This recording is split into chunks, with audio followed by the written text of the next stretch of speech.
Chapter 1. Li Rongrong 5.5 weeks pregnant. The fetal heart is normal. Su Qingsang looked up at the woman in front of her and said calmly, "But I suggest you do a blood test to check other indicators." Doctor." The woman on the bed looked delicate and weak. She blinked her big eyes at Su Qingsang, looking worried and scared. "Do you need to draw blood for the blood test? It's very painful to draw blood." She raised her voice when she said the word "it hurts." Su Qingsang frowned and looked at the woman in front of her. "Just a little blood. Check. Can I wait for my husband to come?" Li Rongrong bit her lip and looked pitiful. Su Qingsang's eyebrows twitched. It was the first time she saw a woman who had to wait for her husband to come to take blood. She nodded and walked to the bed next to her. On the other side was a pregnant woman with obvious signs of threatened abortion. She was staying in the hospital to keep the baby safe. Su Qingsang finished the checkup and told her some things to pay attention to. Before she finished, footsteps came from outside the ward. A figure rushed in. "Rongrong, are you okay? How are you?" Su Qingsang's back was facing the door. Hearing the familiar voice, she couldn't help but turn her head. The woman called Li Rongrong looked like she saw her savior. She grabbed the man's arm. "Lennon, I'm pregnant. I just checked. Are you happy? You're pregnant." Wei Lennon looked at the person in front of him with wide eyes. There was no surprise on his face but more shock. "Yes." Li Rongrong nodded heavily. Her face was full of joy. He looked in Su Qingsang's direction and said, "Well, that doctor just checked me and confirmed it." Her coquettish tone made Su Qingsang feel disgusted. His lips curled into a faint smile as he looked at Wei Lennon with a hint of mockery. The moment Wei Lennon saw Su Qingsang, his face turned a little pale. He subconsciously wanted to pull Li Rongrong's hand away. Li Rongrong was like an octopus, holding his hand tightly and not letting go. "Lennon, you haven't said anything.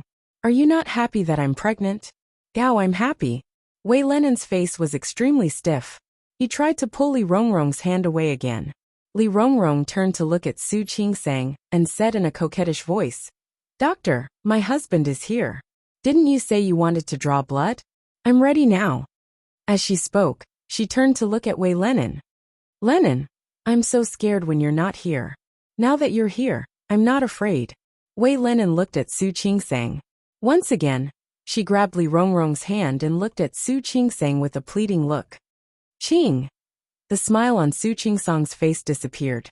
She turned to the pregnant woman lying on the hospital bed and told her what to do. Then she walked back and stood in front of Li Rongrong's bed. "If you want to draw blood, I've already prepared the list. You can ask your husband to take the list to the cashier at the front desk to pay first, and then go to the blood test room on the 3rd floor to draw blood." Only Wei Lennon noticed that when Su Qingsang said the word husband, her tone seemed to be a few decibels higher, and the expression on her face had a bit of mockery. It became more and more awkward. "Okay. Thank you, doctor." Li Rongrong smiled sweetly. Su Qingsang was not in the mood to appreciate it. She turned and walked out of the ward. Before she left, she glanced at Wei Lennon coldly. Wei Lennon's lips moved. He wanted to say something, but stopped when he saw Li Rongrong's happy and shy expression.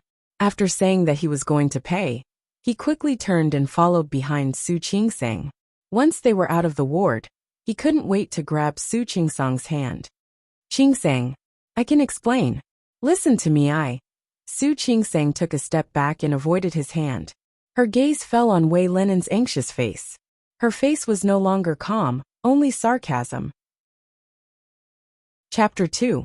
Qingsang. Wei Lennon was very anxious and tried to pull Su Qingsang's hand again. Su Qingsang dodged. This time, her gaze was colder. She looked very gentle with willowy eyebrows and an oval face. Her eyes were curved and her nose was straight. She was cute. Her lips were red and her teeth were white. Her skin was white and rosy. She looked like a typical Jiangnan girl. But her face was no longer gentle. Her sharp gaze made Wei Lennon retract his hand. "I was drunk that day. I didn't do it on purpose. Qingsang, listen to me. She even called you husband? But you told me you were drunk?" "I was really drunk. I didn't think that it would be like that just once." Wei Lennon raised his hand subconsciously, as if he wanted to explain. Su Qingsang didn't have the patience to listen anymore. It's okay. You didn't think you were drunk, but you are sober now, right? Su Qingsang had a serious expression on her face. Her white coat made Wei Lenin's aura even more subdued. Qingsang, I wish you and Miss Li Rongrong a lifetime of happiness. As for our wedding tomorrow, let's cancel it. As she spoke, she noticed that there were already people looking at her from the corridor. Su Qingsang's mood wasn't good again. Without thinking, he went to his office and chose the side with fewer people. Wei Lenin was stunned for a moment and quickly chased after her. Qingsang, are you joking? We are all prepared. Now you want to cancel it? Both families and friends had been notified. The venue for the wedding and the banquet had been booked. Now you want to cancel it? Su Qingsang didn't want to argue anymore. But Wei Lenin blocked in front of Su Qingsang again. Qingsang, you have to think it through. You really want to cancel the wedding? Aren't you afraid of your parents blaming you? Su Qingsang's expression changed slightly. Everything else was fine. But her parents, she thought about her original intention of getting married. To be honest, she really wanted to get rid of that family. But she didn't want a man like Wei Lenin even if she was beaten to death. She felt disgusted. Qingsang, forgive me this time. I swear. I won't do it again. I promise. I can ask her to abort the child. Listen to me. Wei Lenin seemed to have noticed her hesitation, so he hurriedly tried to explain. However, Su Qingsang didn't have the patience to listen. Even if she couldn't leave that family for the time being, she didn't want to be with a man like Wei Lenin. At that time, Wei Lenin was gentle and refined, looking like an honest person. But who would have thought that such an honest man would actually do such a thing? Get out of my way. Wei Lenin did not give up. He grabbed Su Qingsang's hand again. Qingsang, I swear I really. Su Qingsang was annoyed and reached out her hand to push Wei Lenin without hesitation. She didn't expect that in order to grab her hand, Wei Lenin would stretch out his other hand to pull her. Su Qingsang tried to dodge, but her whole body fell to the side. She thought she was going to fall, but she ended up bumping into someone. Su Qingsang didn't have time to steady herself, so she instinctively grabbed the nearest object to her and stood up straight. But when she managed to stand firm, she realized that she was grabbing onto someone else's arms. Su Qingsang seemed to have just realized that the person she bumped into was a man, and a very tall man. She felt a little awkward and quickly let go of her hand. I'm sorry. Before she could finish her apology, Wei Lenin, who was on the other side, took the opportunity to grab her hand. Qingsang, listen to me. That child was really an accident. I will definitely solve it. Forgive me, and I promise there won't be a next time. Let go. Su Qingsang's momentary awkwardness turned into disgust. Li Rongrong called him so intimately, and even called him her husband. Who would believe that it was an accident? Qingsang, do you really want tomorrow's wedding to be without a groom? Think about your parents. Do you think? Wei Lenin. Su Qingsang wasn't just disgusted. She was really angry. Are you threatening me? Qingsang, I'm not threatening you. I just hope that you can forgive me this time. After all, tomorrow's wedding cannot be without a groom, right? Su Qingsang's chest rose and fell violently. Looking at Wei Lenin's seemingly pleading, but actually threatening expression, she angrily pulled her hand back. Her movement was too big, and she accidentally hit the man whose tie she had just grabbed. Su Qingsang suddenly realized that the man hadn't left yet. She turned around and looked at the man in front of her. She hadn't noticed him before, but now that she looked at him, he was really not bad. Not only was he not bad, he looked very young, probably less than 30 years old. He had sword-like eyebrows and bright eyes, a sharp nose and a chiseled face. He was wearing a casual t-shirt and jeans, and he was tall and straight. His eyes were clear and bright. He looked like a gentleman. His eyes were looking at the scene in front of him with a hint of interest. It was as if he was watching a show. Su Qingsang's brain heated up. She suddenly took a step forward and stood in front of the man. Sir, are you married? The man raised his eyebrows, as if he was a little surprised by Su Qingsang's question, but he answered very directly, no. Do you have a girlfriend? No. The interest on the man's face became more and more obvious. There seemed to be a faint smile in his eyes. Chapter 3. Su Qingsang spoke a little fast at the beginning, but she expressed herself very clearly. The last sentence, "May I ask if you are willing to marry me?" rang out at the corner of the corridor. Wei Lenin rushed up the moment he heard it. He grabbed Su Qingsang's hand and tried to pull her behind him. "Qingsang, are you crazy?" Wei Lenin stared at Su Qingsang in disbelief. He couldn't believe that she would do such a thing. "Do you know who he is? How can you just casually say that you want to marry him?" "Su Qingsang, you let go of me." Su Qingsang wasn't in the mood to argue with this man, who cheated on her even before marriage. "It has nothing to do with you." She tried to pull her hand back, but Wei Lenin was so angry that he used a lot of strength. Su Qingsang's wrist was red from his grip. She couldn't break free. The man who was proposed to by Su Qingsang gently reached out his hand. With a little force, the man's slender and well-defined palm pinched Wei Lenin's wrist. Wei Lenin felt the pain and had to let go.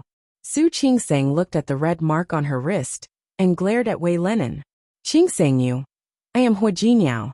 The man took a step forward and stood in front of Su Qingsang. "I am 30 years old.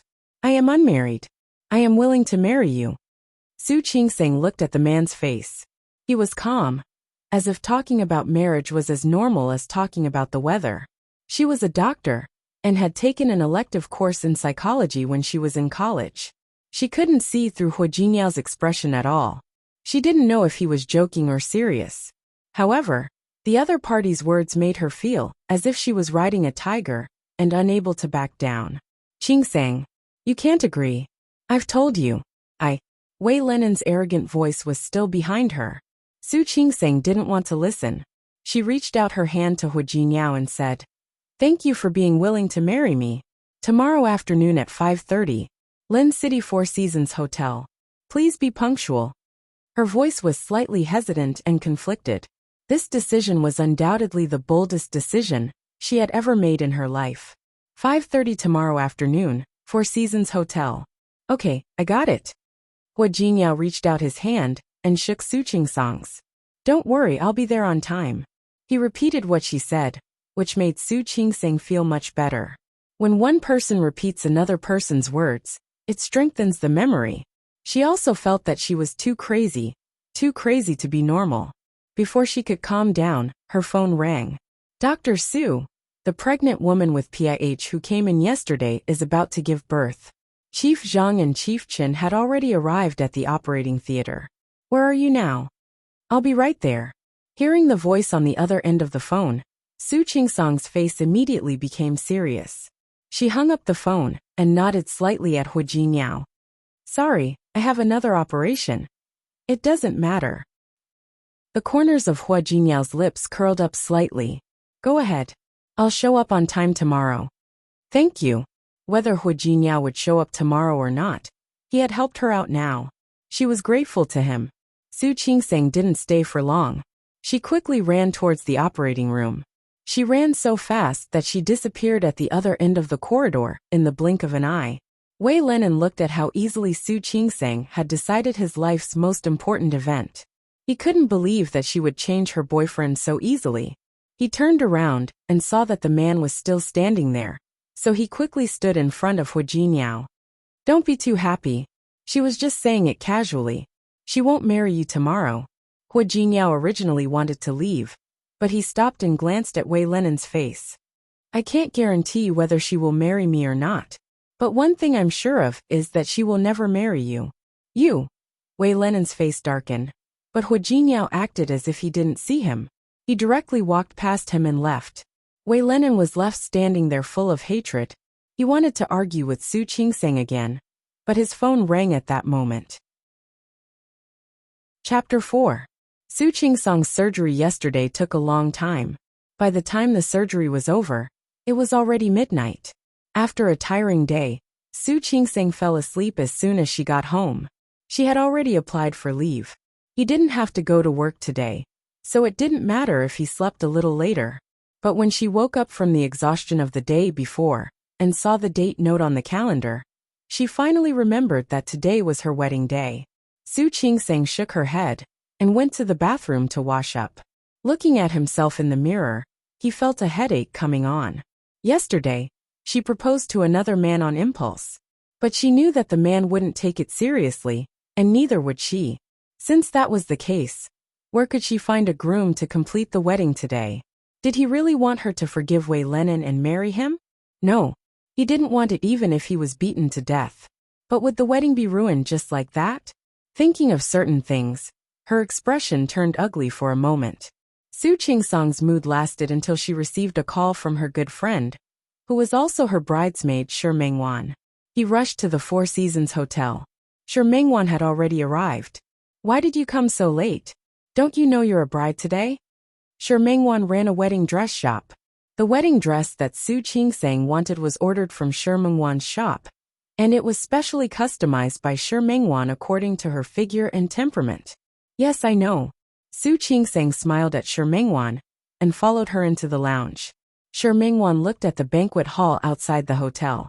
The decorations were almost done, but the guests had yet to arrive. It didn't matter if the guests didn't come, but none of Su Qingsong's parents or family showed up. As Su Qingsong sat down in front of the dressing table, the makeup artist stepped forward to put on her makeup. She took a step forward and stood behind Su Qingsong. What about your husband? What time was it? Why aren't they here yet? She didn't want to mention Su Qingsong's parents. She didn't want to upset Su Qingsong. But what about Wei Lenin? He had tried so hard to pursue Su Qingsong. We're getting married today. Why isn't anyone here yet? I don't know. Su Qingsong wasn't sure if Wei Lenin would come today. She had humiliated him like that yesterday. He might come today, or he might not. You don't know? Qingsong, you. Mengwan, if there's no groom later, you'll have to marry him. Would you like to walk the red carpet with me? What are you talking about? How could there be no groom? Shi Mengwan was shocked by Su Qingsong's words. Make it clear. What do you mean? What I mean is, yesterday I found out that Wei Lenin was cheating on me, so I broke up with him. So he probably won't come today, right? Su Qingsong looked calm and collected, but Shi Mengwan almost went berserk. What? Say that again? Wei Lenin cheated on her? Done. Su Qingsong ignored the shocked look on the makeup artist's face and looked at Shi Mengwan calmly. You haven't said if you're willing to walk the red carpet with me. This was what she had been thinking about. Shi Mengwan was also a beauty compared to her looks, which were inclined towards the looks of Jiangnan women. However, this beauty had a pair of extremely thick sword-like eyebrows, which made her look a bit more heroic. In addition, she was 1.73 meters tall and had neat short hair. If she wore men's clothes and walked with her, she should be able to get away with it, right? Although her parents knew Shi Mengwan and could definitely tell, others couldn't. Of course she was willing, but two women walking the red carpet? What kind of joke was that? Of course she's not willing. A voice interrupted Shi Mengwan's words. The sudden clear male voice made Su Qingsong and the others look towards the door. Wu Jinyao stood at the door in a white suit. His appearance was completely different from yesterday's casual attire. It made him look much more mature and steady. The generous cut of the white suit made him look even taller and more muscular. At that moment, he was holding a bouquet of white roses in his hand and leaning against the door. When he saw the two women looking at him, he straightened his body and walked towards Su Qingsong step by step. Chapter 5. As he spoke, Wu Jinyao handed the bouquet in his hand to Su Qingsong. The smile on his face didn't fade. This is for you. Su Qingsong looked at the bouquet of roses, which was almost perfectly wrapped. She was very shocked. At this moment, she could only look up at Wu Jinyao blankly. She was so impulsive yesterday, mostly because she wanted to provoke Wei Lenin. A small part of the reason was that she wanted to fight back. After proposing to Wu Jinyao, she left in a hurry. The two of them didn't even leave a phone number. She didn't have any hope that Wu Jinyao would show up today. He had also thought about how to deal with it, how to deal with his parents and other people. But she didn't expect that Wu Jinyao not only appeared, but also appeared so dramatically. She didn't even have time to digest the situation in front of her, especially when she saw Shi Mengwan's curious and gossipy face. Why are you here? Didn't you say so? Four Seasons Hotel, 5:30 p.m. I should have arrived early, right? As Wu Jinyao spoke, he raised his hand to look at the time. Don't be offended. I came here half an hour earlier. I wanted to adapt to the environment in advance. Su Qingsang was speechless. Her brain, which had always been quick to react and think fast, crashed for a moment. The situation in front of her was not what she had expected. Looking at Hu Jiniao, his eyes were smiling, and his expression was relaxed. But in this kind of leisure, she saw another part of his eyes. She thought about how he casually agreed to her proposal yesterday. Su Qingsang had a hunch that this man was definitely not as casual or harmless as he appeared to be. Was she really going to marry such a man? Su Qingsang's heart was full of uncertainty. Her lips moved, and she instinctively wanted to refuse Hu Jiniao. However, he seemed to understand what she was thinking and stepped forward to hold her hand. Our wedding is in half an hour. I think you still need time to dress up. You have to be quick. Otherwise, it won't be good to keep the guests waiting for a long time. These words were said completely for Su Qingsang's sake. Su Qingsang only felt a headache, because Hu Jiniao had undoubtedly reminded her of one thing again. That was that today's wedding was not just about her. It was about the Su family. Speaking of the Su family, Su Qingsang's face was pale, even with the powder she had just put on. Her father, Su Qinghui, represented the Su family, which was nothing in Lin City. However, the Li family represented by her mother, Li Qianxue, was very powerful. The Li family had been doing business since a few generations ago. After years of accumulation, it wasn't the first in Lin City. However, it was already a big enterprise that couldn't be underestimated. Especially after Su Qinghui and Li Qianxue got married, he had many tricks up his sleeve. Outwardly strong, but internally unyielding. Under such circumstances, the Li family's business flourished in his hands. The Su family had become a prominent business in Lin City, and the children of the Su family were naturally looked up to. Growing up in such a family, even if Su Qingsang couldn't get married today, she wouldn't have much to do with it. Not to mention that Su Qinghui and Li Qianxue were very tolerant of their children. Tolerant almost to the point of indulgence. But this tolerance was only for their own children. Although Su Qingsang's surname was also Su, she was also Su Qinghui's child. She was Su Qinghui's illegitimate daughter with another woman. Su Qingsang's existence in the Su family was very awkward. As an illegitimate daughter, especially as an illegitimate daughter, Li Qianxue didn't like her very much. All these years, Su Qingsang had been trying to reduce her presence in the Su family. She tried to make herself invisible. But sometimes, the more you were afraid of, the more likely it would happen. After she entered university, she basically lived outside. Later, she almost didn't go home with the excuse of taking the postgraduate entrance exam. When she started working, she found a single apartment close to the hospital and moved in. She just avoided the Su family like this, so that Li Qianxue wouldn't be unhappy. But sometimes, she still had to go back to the Su family. A few months ago, on Su Qinghui's birthday, Su Qingsang had to go back to the Su family to celebrate his birthday. As a result, she drank some wine that day. When she went back to her room to rest, for some reason, she bumped into a man. She didn't know why the man appeared in her room. When she realized it, she wanted to push the man away, but the two of them tripped and she fell on the man. Before she could get up from the man, the door opened. There was a group of people standing outside. And it was also at that time that she realized that the man she fell on was none other than Su Peijian's fiancé, Qiu Yanba. Qiu Yanba's Qiu family was more powerful than the Li family's business. The Li family and the Qiu family had been friends for a long time. And later on, they worked together on many projects. Over and over again, it was for the common interests. Of course, the most important thing was that Su Peijian liked Qiu Yanba. So the Su family and the Qiu family engaged the two of them. No one expected that the man who was engaged to his sister would be pushed on the floor of her room by his sister. Even though Su Qingsang had drunk a little that day, she could still clearly remember the ugly faces of Li Qianxue and Su Qinghui, especially Li Qianxue, who criticized her. She said that she was shameless. It was obvious that she was unwilling to see Su Peijian marry well. So she deliberately seduced her brother-in-law. Su Qingsang couldn't defend herself. In order to prove her innocence, she could only say that she had a boyfriend. She was planning to get married soon. But because she didn't know how to tell the elders, she didn't mention it. At that time, Wei Lenin had been chasing her for more than half a year. She saw that he was a nice guy, and she already wanted to accept him. At that time, she wanted to observe him for a while longer and see what would happen. She didn't expect that something like Qiu Yanba would happen. She had no choice but to drag Wei Lenin out, meet their parents, explain the situation, and then set up the wedding for that day. Time was very tight. But to Li Qianxue, she wanted to get rid of anything that could threaten her precious daughter.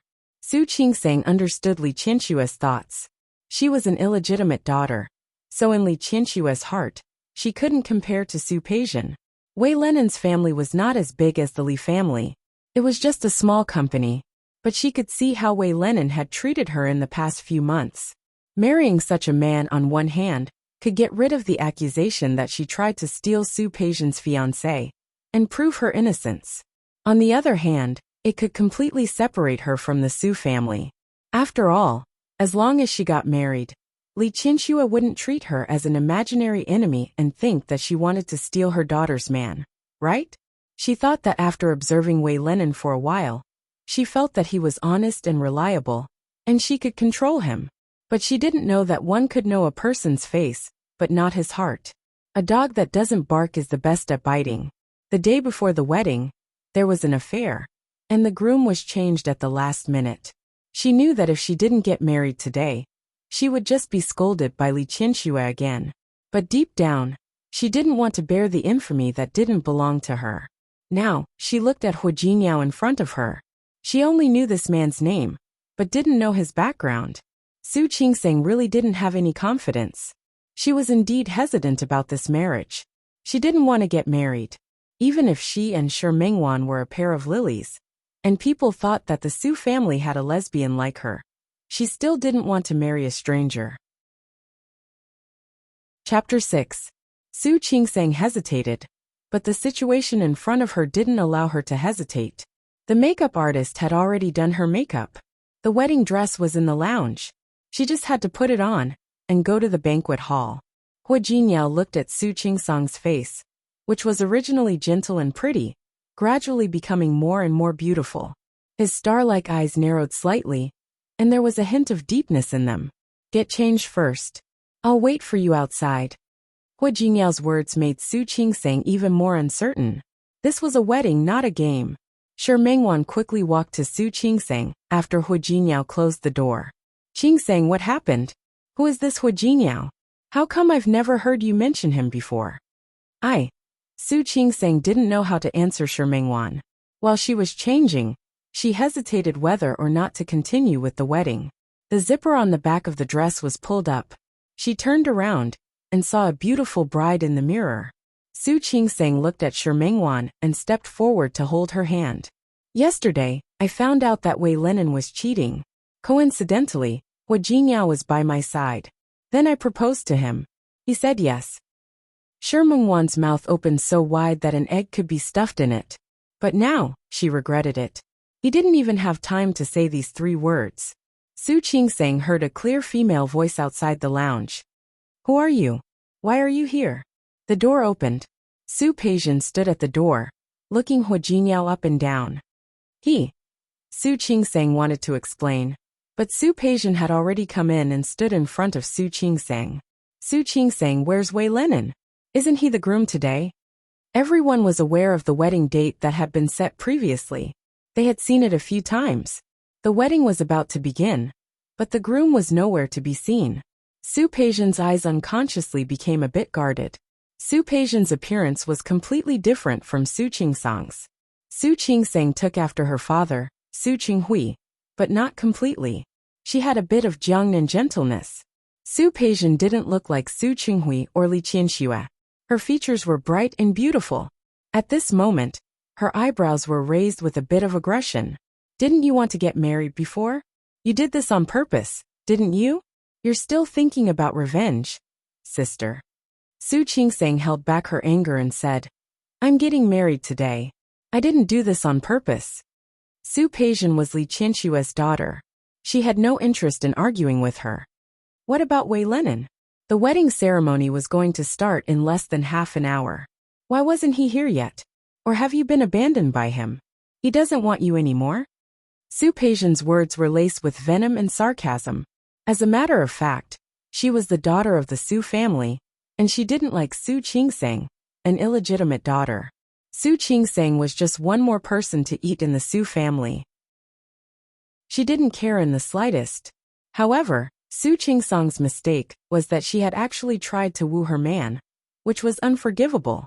Now that they saw that there was no groom in the wedding, they would naturally think that Su Qingsang was lying. You're wrong. It wasn't that Wei Lenin didn't want Qingsang. Su Qingsang doesn't want Wei Lenin anymore. As Hu Jinyao spoke, he took 2 steps forward and stood next to Su Qingsang. He reached out a hand and put it on Su Qingsang's shoulder.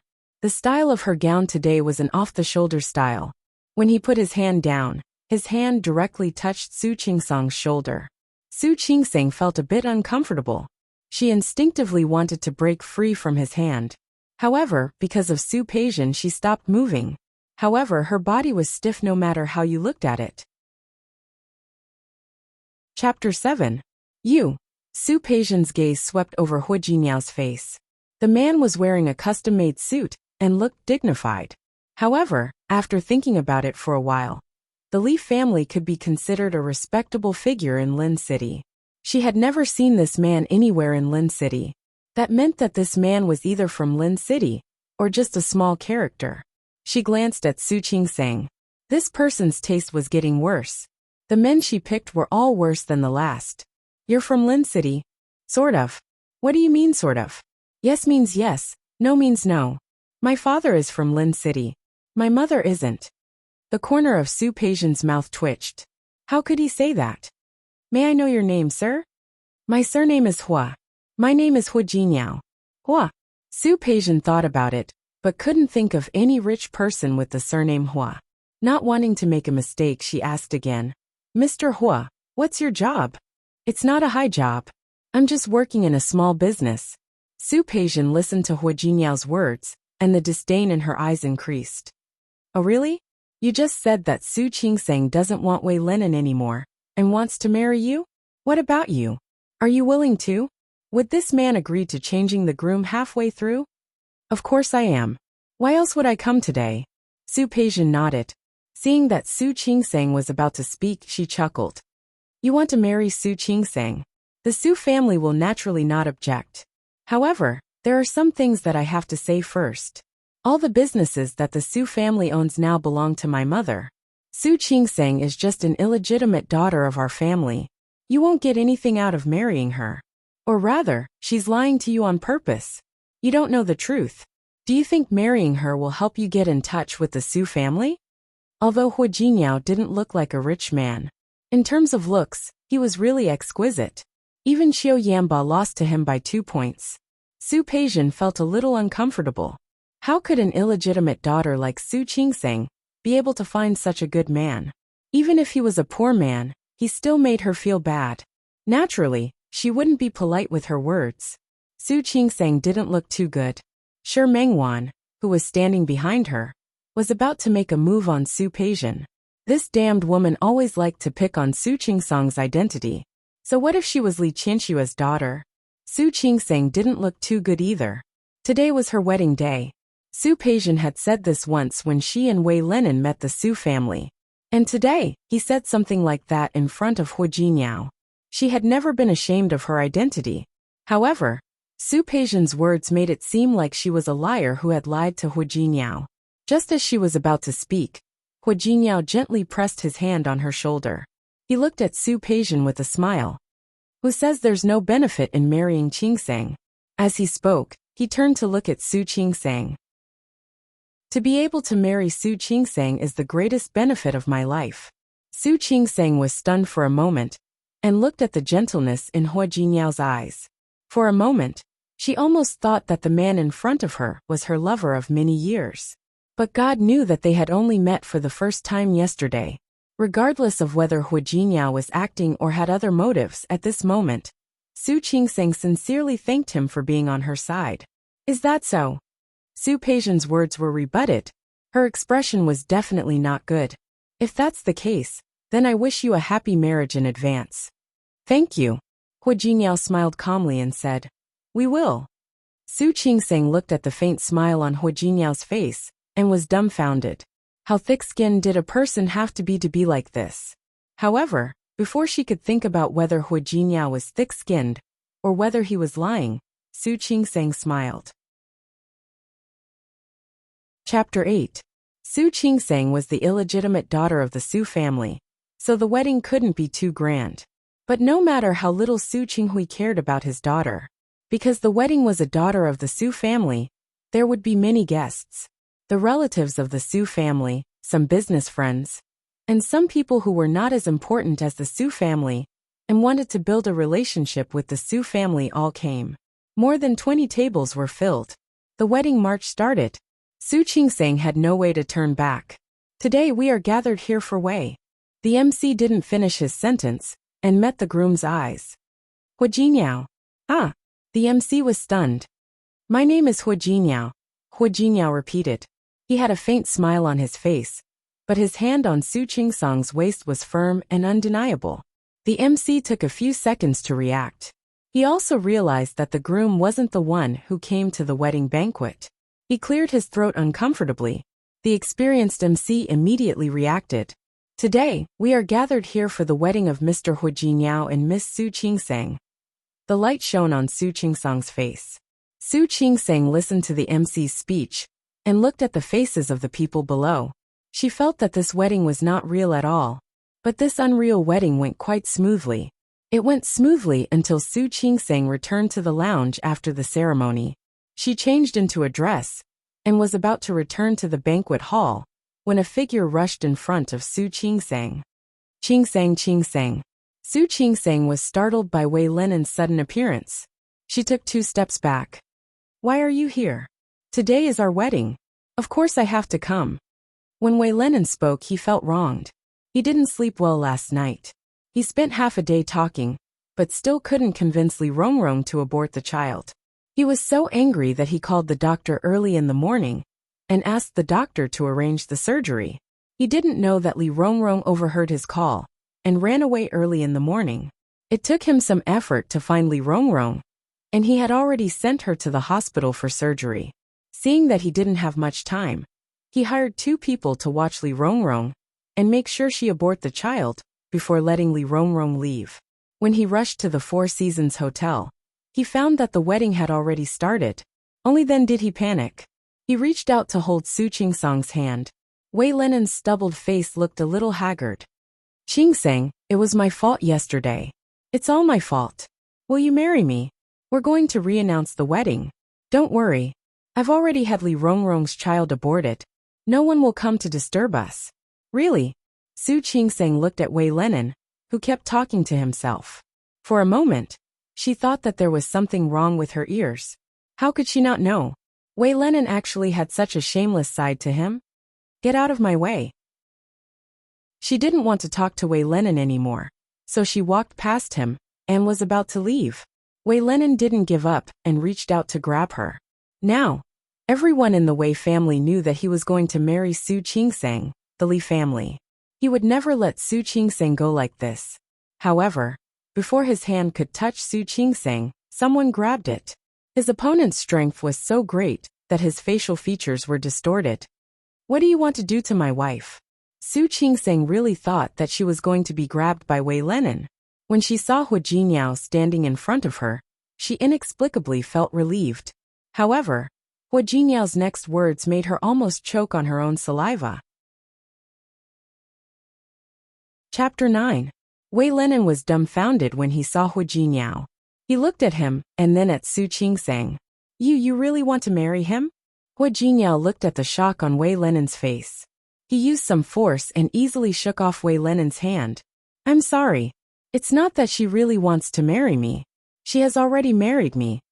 Hua Jinyao took a step back and put his arm around Su Qingseng's shoulder. Just now, we had a wedding. Crazy, really crazy. Wei Lenen stared at Su Qingseng. Qingseng, you don't even love him. You don't even know who this man is, or what he does. How can you be so careless? You, The Wei family was not as good as the Li family or even the Su family. But in Lin City, no matter what, he was still considered a respectable person. Who does this Hu Jiniao think he is? Many people in ancient times got married first, and then fell in love. Su Qingsang's eyes were indifferent. She didn't care about Wei Lenin's words at all. I'm doing well. Qingsang. You. Don't worry. I wanted to get married. I chose the man. If anything happens in the future, it has nothing to do with you. Su Qingsang seemed to know what Wei Lenin was going to say, and quickly interrupted him. She took the opportunity to hold Hu Jiniao's arm. Let's go. We still need to toast. You heard that. Hu Jiniao raised his eyebrows and looked at Su Qingsang. The provocation in his eyes was obvious. Wei Lenin was furious. But looking at Hu Jiniao, who was a head taller than him, and the strength he used to squeeze his arm, he was terrified. He wanted to fight, but Hu Jiniao shook his fist at him before he left. He didn't dare to chase after him. It was none of Su Qingsang's business how angry Wei Lenin was behind her. When she turned the corner and was about to pull her hand back, she found that Hu Jiniao held her hand even tighter. We are husband and wife now. Su Qingsang's mouth twitched. They had only known each other for half a day, but she found that this man seemed to want a yard after taking an inch. Hu Jiniao was wearing a white suit earlier. Now he was wearing a black one. Su Qingsang also changed from a white wedding dress to a red dress. The two of them, one in red and one in black, entered the banquet hall arm in arm. Toasts usually started from the main table. Other than Su Qinghui, Li Qianxue, Su Peijian, and Su Yusin, Su Peijian's fiancé, Qiu Yanba was also there. Su Peijian's face darkened. When she saw the two of them coming over with their wine glasses, her expression was especially ugly. She was blessed by the heavens. She was the daughter of Li Qianxue and Su Qinghui. Ever since he was young, he could get whatever he wanted. If there was anything that made her uncomfortable, it would be Su Qingsang's existence. When she was born, Su Qingsang was born around the same time, just a few days later. What did this mean? It meant that Su Qinghui had betrayed his mother, and their marriage a long time ago. However, such a piece of evidence of betrayal had to be left in the Su family. It was placed under Li Qianxue's nose, and was an eyesore to her family. Was there anything more painful than this? Su Peijian knew a little about Wei Lenin. He was the boss of a small company. He wouldn't have a bright future. He probably wanted to marry Su Qingsang, because he wanted to build a relationship between the Su family and the Li family. Su Peijian didn't care about such a person. But this Hu Jiniao, his family didn't look like much, but he was quite brave. He actually dared to give her a soft rebuff. Su Peijian didn't like Su Qingsang, and she disliked Hu Jiniao even more. He was too handsome, even more handsome than Qiu Yanba. A man with such a face, even if he didn't have money, should not be interested in a worthless illegitimate daughter like Su Qingsang. Seeing Su Qingsang and Hu Jiniao raise their glasses to toast their parents, and say some well wishes as usual, Qiu Yanba watched Su Qingsang's glass come to him. Out of politeness, Qiu Yanba was about to stand up, but Su Peijian refused to move.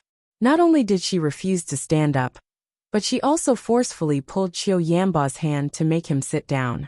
Not only did she not take the glass herself, but she also snatched the glass from Qiu Yanba's hand and put it back on the table. Chapter 10. Su Peijian leaned against the backrest and glared at Su Qingsang. She looked at Su Qingsang with obvious dissatisfaction and provocation. That gaze seemed to be saying, I'm not giving you face, what can you do? Su Qinghui frowned slightly. Li Qianxue sat still. She was just an illegitimate daughter. She was already giving her a lot of face by coming to her wedding. Qiu Yanba didn't like Su Peijian's aggressive attitude, but he didn't want to offend the Li family and the Su family for Su Qingsang. After all, Su Peijian was the fiancé that the Chou family had chosen for him. Su Qingsang didn't expect Su Peijian to be so nice to her, but she was a little surprised that Su Peijian didn't give her face and was so direct. She instinctively turned to look at Hu Jiniao. Just as she was about to say something, Hu Jiniao had already taken her hand and walked to the next table. Su Qingsang was stunned for a moment. Before she could say anything, Her body had already been pulled forward by him. Su Peijian didn't expect Su Qingsang and Hua Jingyao to ignore her like that. With a cold look on his face, he jumped up and stood in front of Su Qingsang and Hua Jingyao. Wait! What's up? Su Qingsang had nothing against Su Peijian. Putting herself in his shoes, if she knew that her father had betrayed his marriage and had an illegitimate daughter, she would be just as angry as her father. But understanding and acceptance were two different things. To put it bluntly, she wasn't the one who did these things. Li Qinshua's occasional cold treatment was one thing, but she really didn't want to see Su Peijian's cold face. You're getting married today, shouldn't you propose a toast to me, your sister? Hua Jinyao's face darkened. Looking at the arrogant face of the woman in front of him, he wanted to drag Su Qingsang away. Of course, Su Qingsang didn't give Hua Jinyao a chance. She leaned against Hua Jinyao and gently swirled the wine glass in her hand. Sister, I thought you didn't like me calling you sister, and you wouldn't like me toasting to you. You. Su Peijian realized that Su Qingsang was getting bolder and bolder. How dare she talk back to her like that? You really don't like it when you toast me. I don't even like you appearing in front of me. However, they were sisters after all. Since you're going to get married, you should at least give me an explanation. Otherwise, when you walk out of the Su family in the future, when others say that you have no manners, our Su family will also be implicated. Before Su Qingsang could say anything, Su Peijian looked at Hua Jinyao and continued. After all, you're a married man now. Since they were married, it was better for them to maintain their virginity. Remember to stay away from Yanbo next time. Don't forget that he's your brother-in-law. Don't covet other people's husbands every day, because you can't find a good man. Furthermore, you're staring at your own brother-in-law. If word of this gets out, the Su family's face will be completely lost. These words were too impolite. Su Qingsang looked very embarrassed. Not to mention that there were so many guests today. Today was her wedding day with Hua Jinyao. Why couldn't she see her doing well? Even if her marriage with Hua Jinyao was fake and an act. However, Su Peijian was her sister. What good would it do her to ruin her reputation like this?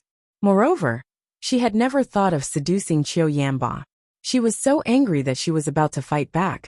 But Hua Jinyao suddenly put his arm around her shoulder, and at the same time, raised his other hand slightly. The wine in his glass, which was originally half a glass, was poured straight onto Su Peijian's face. Chapter 11. Su Peijian's face turned green. Su Qinghui, Li Qinshuo, and Qiu Yanba all stood up. Hua Jinyao didn't seem to notice their tense atmosphere. He didn't care if his actions would be seen by the other guests and gossiped about. He glanced at Su Peijian coldly. His tone was even colder than his eyes. Your mouth is too smelly. Let me wash it for you. Hua Jinyao. Su Peijian had heard the name several times. It was hard for her not to remember it, especially now. Hua Jinyao was a synonym for death in her heart. What? Hua Jinyao's eyes were quite unkind. He glanced at Su Peijian's face, and then at Qiu Yanba, who was standing behind her. Is your man more handsome than me? Or is his figure better than mine? As long as Qingsang is not blind, you should know who is better, right? You. Su Peijian's face turned green. Not only because Hua Jinyao poured wine on her. More importantly, what Hua Jinyao said was the truth. Qiu Yanba was 1.82 meters tall. He was considered tall. But Hua Jinyao was at least 1.88 meters tall. His inverted triangle was tall and straight. His facial features were handsome and stylish. Qiu Yanba could also be considered a handsome man. But his handsomeness was not as good as Hua Jinyao's. In terms of appearance, it was indeed as Hua Jinyao had said. Really? Maybe she's blind? Su Peijian's heart was filled with hatred. Her eyes became more and more unkind. After all, Yanba is not only outstanding in appearance. He is the heir of the Qiu family, and the next head of the family. Oh, Hua Jinyao didn't look afraid when he heard Su Peijian's words.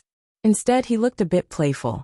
So you don't like his appearance or his figure, but his family background? Hua Jinyao looked at Qiu Yanba with a bit of sympathy. Don't worry, I understand. I won't say anything. Su Peijian's face turned from green to black, because of Hua Jinyao's words. Hua, don't confuse me. I didn't mean that at all. You don't have to explain to me whether you meant that or not. Hua Jingyao pouted at Qiu Yanba as he spoke. Su Qingseng was dumbfounded the moment Su Peijian was splashed with wine. Just like that, she watched as Hua Jingyao turned a disadvantage into an advantage, from passivity to initiative, and easily turned the wedding into his home field. Looking at Su Peijian, she was rendered speechless. No matter what she answered, it would be wrong. Although she wasn't so happy that she danced with joy, she was secretly pleased. Su Qinghui's face darkened. Li Qianxua's face was cold, and she was about to speak. Hua Jingyao put his arm around her waist. Sorry, my hand slipped just now. I think Miss Su is a magnanimous person, and won't be calculative with ordinary citizens like us, right? Qingseng, let's go. Let's continue to toast. He spoke a long string of words without stopping for breath. Before she could react, Su Qingseng was stunned. The man had already happily led Su Qingseng to the next table. Su Peijian wanted to catch up with him. However, Qiu Yanba grabbed her hand. Your clothes are all wet. Go and change. No matter what Su Peijian said at this moment, she was already at a disadvantage today. Looking at Hua Jingyao's back, a thoughtful look flashed across Qiu Yanba's gentle face. This Hua Jingyao was not simple.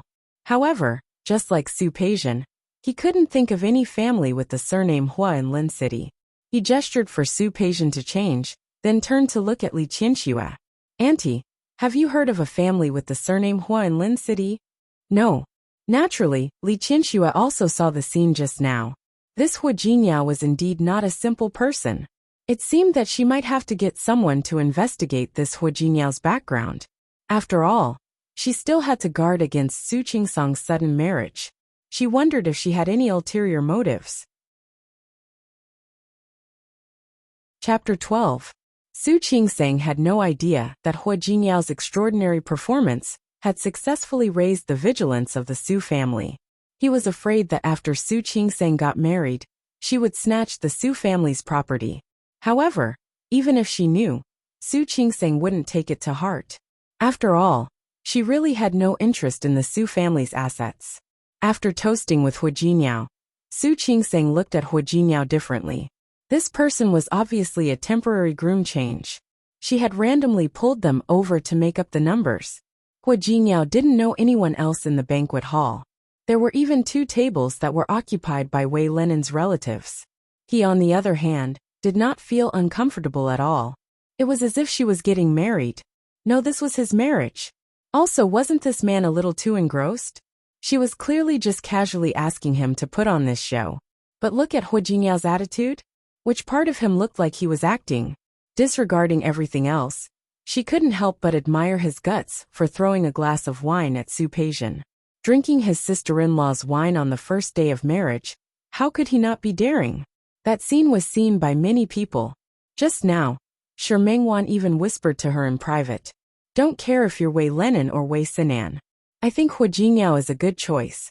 Since you dared to go against Su Peijian so openly, I will definitely protect you in the future. Alright, he's the one. As he spoke, he didn't forget to pat her on the shoulder, as if saying, hurry up and do it, I'll support you.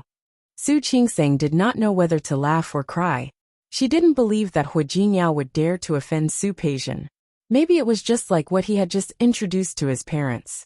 Because he wasn't from Lin City, he didn't know the status of the Su family in Lin City at all. What's wrong? Tired?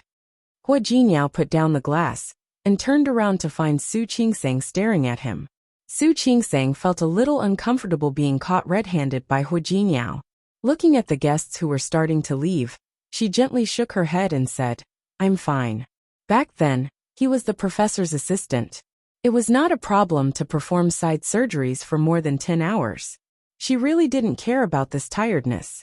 He wasn't tired, but he was a little annoyed. Following these people, they feigned civility and exchanged pleasantries. How many of them sincerely wished her to get married? Most of the time, they were just trying to establish a relationship with the Li family and the Su family. She was already impatient to deal with these things, not to mention that she was just an illegitimate daughter. She was very annoyed, but she didn't expect Hua Jingyao to be more enthusiastic than she was, which surprised her. Looking at Hu Jinyao's face, she was dazed again. Yesterday, she had been angered by Wei Lenin, and today, she was in such a chaotic situation. To be honest, it was only now that she had the time to take a closer look at the man in front of her. Yesterday, she had only wanted to praise this man for being handsome. Now it seemed that he was more than handsome. His clothes matched the aura he exuded. People would believe it if they said he was a noble young master. But such a man had agreed to marry her. He even accompanied her to make such a fuss today. Su Qingsang had neither power nor influence, so she was not valued by the Su family. She admitted that she had nothing to gain. She was also the one who chose the man, and she was the one who wanted to get married. But after half a day, she only had a name and age. He didn't even know what Hu Jingyao did for a living. If you are tired, let's go back and rest now. Hu Jingyao's words made Su Qingsang come back to her senses. She swallowed her saliva. Hearing the word go back, she started to feel nervous. Go back where? Go home, of course. Hu Jingyao said matter-of-factly. Since we are already married, of course we have to go home. You mean go back to my house? What else? Hu Jingyao held Su Qingsang with one arm and looked at the banquet hall with the other. Or go back to the room upstairs. No matter what, today is our wedding night. We should go to the presidential suite upstairs for a romantic night. Chapter 13. Who was going to be romantic with him for one night? Su Qingsang immediately became nervous after hearing Hu Jinyao's words. Not to mention anything else, but they really did book a room upstairs. Wei Lenin's house was quite far from where the banquet was held. Su Qingsang's place was close to the hospital, but it was also a bit far from here. Although she was Su Qingsang's illegitimate daughter, the Su family still had to keep up appearances. They had everything they needed.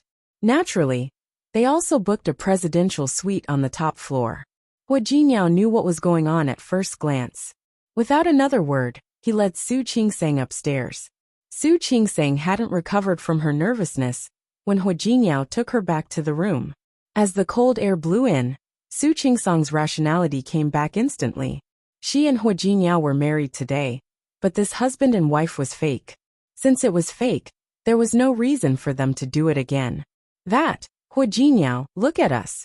She turned around to face Hu Jingyao and wanted to explain, but she found that he was looking at the decorations in the room. Following his gaze, Su Qingsang's face turned red all the way to her neck. Not to mention the gaudy roses that covered the floor in the room. Not to mention the white candlesticks in front of the dining table and the Western-style dishes. There was a set of pajamas in the middle of the big bed. That was Shimengwan's wedding gift. She said it was mysterious before, but she didn't expect it to be waiting for her here. The overly feminine design made Su Qingsang feel uncomfortable. She quickly walked forward and grabbed the light and small pajamas that couldn't cover anything and rolled it into a ball. Just as she was about to throw it away, Hu Jingyao had already walked to her side. He reached out his long arm to take the thing in her hand. Su Qingsang was nervous. Without thinking, she hid the cloth behind her. What are you doing? Hu Jingyao looked at her blushing face, and the smile in his eyes deepened. I'm not doing anything. What are you doing? What are you hiding? Hiding what? What was she hiding? He clearly saw it all, but he said it on purpose. Su Qingsang blushed. Shimengwan's gift made her very embarrassed. She was afraid that Hu Jingyao would misunderstand that she was just that impatient. Seeing Hu Jingyao stretch out his hand, she transferred the thin fabric to her other hand without hesitation. Hu Jingyao had already pulled her hand over to his. Instead of the pajamas, she was wearing a ring. That was today's wedding ring, which had been prepared early in the morning. Wei Lenin had prepared it before. Wei Lenin and her were the ones who were going to get married. So naturally, he had prepared the ring. So ugly. Su Qingsang raised her head to look at him. What did he mean? The ring is so ugly. Hu Jingyao took off the ring, put it on his palm, and looked at it. Yang Wei picked it out, didn't he? It's really too ugly. You, whose surname is Yang. Su Qingsang wanted to take the ring back. The ring was not ugly, and she had chosen it herself. However, at that time, she only wanted to get rid of the Su family, so she didn't put much thought into it, and just randomly picked one. Throw it away and get another one. As Hu Jingyao spoke, the ring flew out. Su Qingsang's eyes widened, and she instinctively reached out to grab it. This ring cost more than 100,000 yuan. Even if it was really ugly, he didn't have to throw it away like that. Did he? What a big heart this man had. She was so anxious to grab it that she forgot about the pajamas in her other hand. The moment she grabbed the ring, Hu Jingyao also successfully grabbed the pajamas in his hand. Su Qingsang put the ring away and looked up to see Hu Jingyao with a faint smile on his lips. He opened the pajamas in front of her. Chapter 14. Su Qingsang was still holding the ring in one hand. She stared blankly at the light, thin fabric sticking to her body. She was clearly wearing other clothes underneath, but she felt as if she was naked now. Without thinking, she waved his hand away and took a big step back. You! Before she could say take it away, Su Qingsang, who had forgotten that the bed was behind her, fell onto the bed. Before she could get up, Hu Jingyao had already sat on the edge of the bed. "Tis honey, can't you wait?" At this moment, not only Su Qingsang's face, but even the soles of her feet were red. She quickly wanted to get up, but Hu Jingyao blocked her body. She bumped into his body and fell back onto the bed again. With her limbs spread wide, she watched as Hu Jinyao's body was stacked on top of hers. "Don't worry, don't rush. I'll be happy to satisfy you." As he spoke, Hu Jinyao's face moved closer to her. Seeing that the two lips were getting closer and closer, Su Qingsang pushed Hu Jinyao's body away without thinking. She sat up and shrank back a long distance. "I am sweaty. I'm going to take a shower." After saying this, she hurriedly got off the bed from the other side and quickly ran in the direction of the bathroom.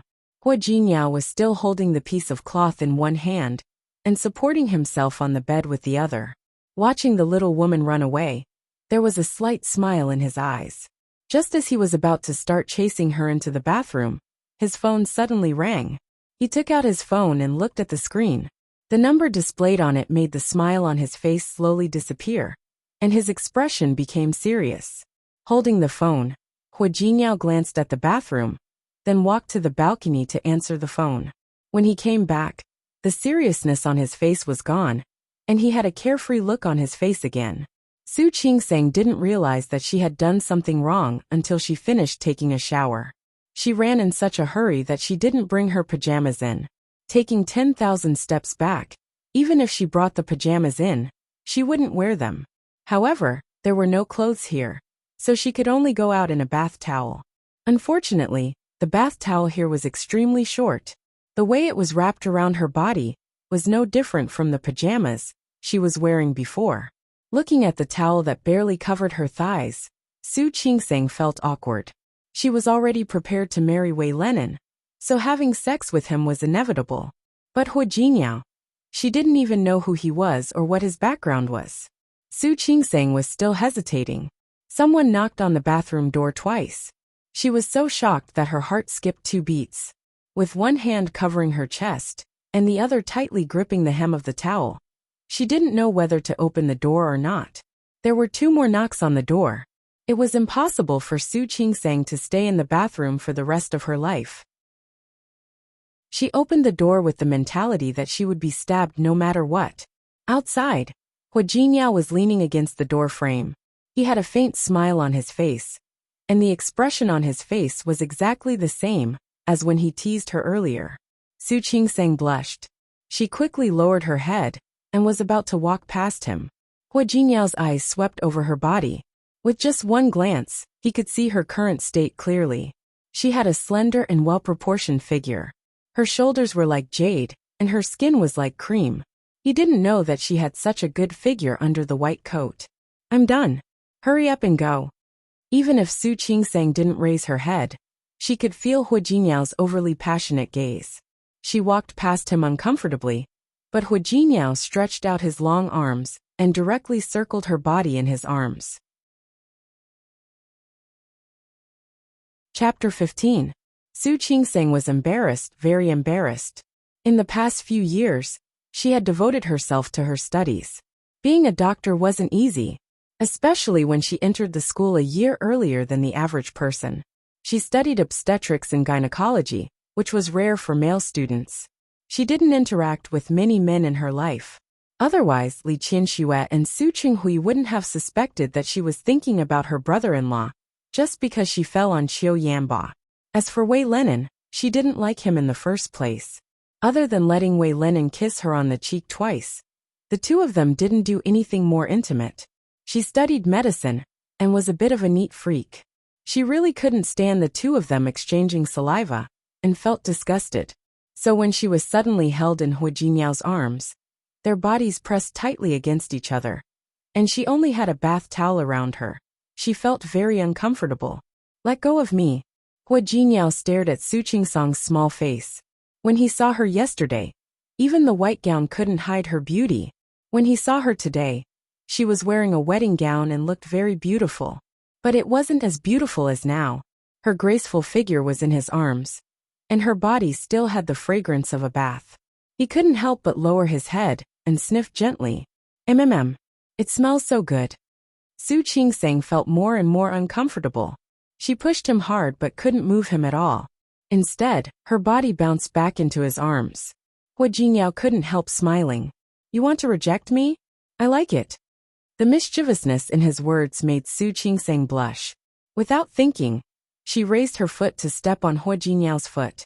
She didn't expect that she was wearing hotel slippers. She didn't feel threatened at all. Su Qingsang was extremely embarrassed. She raised her eyes and glared at the bastard in front of her. "Let go of me." Her watery eyes were filled with a bit of resistance and shame. Hu Jinyao was stunned for a moment and loosened his grip a little. Su Qingsang took the opportunity to quickly move away. "Go take a shower." Su Qingsang walked to the side, feeling very uncomfortable. She didn't want to be alone with Hu Jinyao now, so she could only send him to the bathroom. Hu Jinyao looked at her deeply and nodded gently. "Okay, I'll go take a shower." He gave her a meaningful look before entering the bathroom. As soon as the door was closed, Su Qingsang quickly walked to the wardrobe. When Hu Jinyao came out of the shower, the main light in the room had been turned off, leaving only the small bedside lamp on. 2/3 of the spacious bed had been occupied, and the person was curled up in a small corner. If it weren't for the slightly raised blanket, he wouldn't have been sure that there was a person sleeping inside. Hu Jinyao narrowed his eyes, took a few steps forward, and sat down on the bed. Other than the sound of the air conditioner blowing cold air, the room was extremely quiet. He could clearly hear Su Qingsang's heavy breathing. The corners of Hu Jinyao's lips curled up into a faint smile that he didn't even notice. He lifted the blanket and laid down. He could feel that the person's breathing had gotten heavier. Hu Jinyao stretched out his long arm and directly rolled the ball into his arms. The person in his arms was wearing a thick hotel bathrobe. She didn't feel hot at all. Su Qingsang's body was very stiff. Today was their wedding night. If Hu Jinyao wanted to do something, she really couldn't resist. Even if she wanted to resist, the difference in physical strength between her and the other party was too great. She felt his hand on her waist through the bath towel. The hot palm made her feel as if her back was on fire. Chapter 16. Su Qingsang didn't dare to move. She could feel the breathing above her head. She could also feel the warmth of the arm around her waist. Not only that, when her body was turned over and pressed against his chest, the tip of her nose was filled with the fresh masculine scent of his body. She wasn't used to all of this. She twisted her body uncomfortably, but it deepened the compatibility between the two of them. Su Qingsang was frightened. Now she didn't dare to move at all. Her hands were pressed against Hu Jinyao's chest. The overly hot and smooth touch made her quickly withdraw her hands. She was still thinking about how to avoid today's disaster, but that person didn't do anything else but hug her. Su Qingsang was stunned. She didn't understand what Hu Jinyao was up to, but she didn't dare to move. It was actually very uncomfortable to be held in a strange position in his arms. She didn't even dare to look up at Hu Jinyao's expression. "You?" Suddenly hearing the voice above her head, Su Qingsang said without thinking, "I'm very tired. I'm asleep." There was silence. Su Qingsang heard a chuckle above her head. She was a little angry. She wanted to say something, but forced herself to close her eyes and sleep. She said in her heart, "I'm asleep, I'm asleep, I'm asleep." She didn't dare to relax until she felt the other's next move. She was still full of vigilance. It was just that yesterday's surgery and today's tiring day. Her vigilance slowly began to relax. Her eyelids began to fight. Slowly, she actually fell asleep, until the body of the person in his arms completely relaxed, and her breathing became stable. Hua Jinyao finally let go of his hand slightly, stepped back a little, and looked at the small face of the person in his arms. It wasn't as fake as the smile during the day. It wasn't like yesterday's forced smile. Sleeping, she slightly pouted her red lips, her cheeks were red, and a few strands of hair fell disobediently on the side of her face. He reached out and brushed away the few strands of her disobedient hair. Looking at Su Qingsang's plain but delicate face, his heart was a little moved. He leaned in and gave her a peck on the lips. Su Qingsang frowned slightly in her sleep, which made him laugh. This kind of lecherous behavior was really unlike him. But then again, today was his wedding night. Even if he really did something, he would be allowed to do it. However, he really didn't plan to do anything today. He tightened his arms and adjusted Su Qingsang to an angle that fit him perfectly. Only then did she close her eyes. Su Qingsang slept exceptionally well that night, probably because she was too tired during the day. When she woke up in the morning, she couldn't even tell where she was. He opened his eyes and rolled around on the bed. But when she looked up, she actually saw a painting of a naked man. Su Qingsang woke up almost instantly. She sat up, hugged the big bundle of quilt, and curled up on the bed, looking at Hua Jinyao. Why is he not wearing clothes? No, why was he here? Good morning. Hua Jinyao acted as if he hadn't noticed his current state. Are you satisfied with what you saw? Are you satisfied? Su Qingsang glanced in the direction of his words. When she realized that she had seen something she shouldn't have, she quickly looked up. When she saw Hua Jinyao's half-smile, she realized that she had done something stupid. She immediately turned her face away uncomfortably. Chapter 17. A teasing voice came from behind her. Su Qingsang was very embarrassed. In his heart, he despised himself a little. What had he not seen during his anatomy classes? How could he bear to let her make a fuss over nothing? There was nothing special about Hua Jinyao's physique. It was just that his figure was slightly better than the average person's, and his muscles were stronger than the average person's. His six-pack was just a little more sexy than the average person's. Su Qingsang found that when she was thinking, she recalled what she had just seen. She felt even more embarrassed. Honey, Hua Jinyao was going to put on his clothes, but he didn't. He walked directly to the bed and said, "You haven't told me if you're satisfied." Su Qingsang didn't want to waste time with this man. She quickly got off the bed and rushed into the bathroom without looking back. He scooped up a handful of cold water to wash his face, using this action to cool down his cheeks. There was nothing to be uncomfortable about. Su Qingsang, just treat him as a patient. Yes, that's it. Su Qingsang stayed in the bathroom for nearly half an hour before coming out. She was relieved to find that Hua Jinyao was no longer in the room. He changed into the clothes he had left here and picked up his bag. Su Qingsang was about to go home. Only then did she realize that Hua Jinyao hadn't left. Instead, he had ordered room service. The table in the living room was filled with breakfast. Su Qingsang was stunned for a moment. She looked at the breakfast in front of her and was lost in thought. Hungry? Come and eat. Hua Jinyao sat down at the table and found that Su Qingsang was still in a daze, so he called her. Su Qingsang put down her handbag and walked over. She looked at Hua Jinyao again. Yesterday he was just acting with her, wasn't he? He didn't touch her after that, and maintained his gentlemanly demeanor. Didn't that mean that he thought that yesterday was just an act, and didn't take it seriously?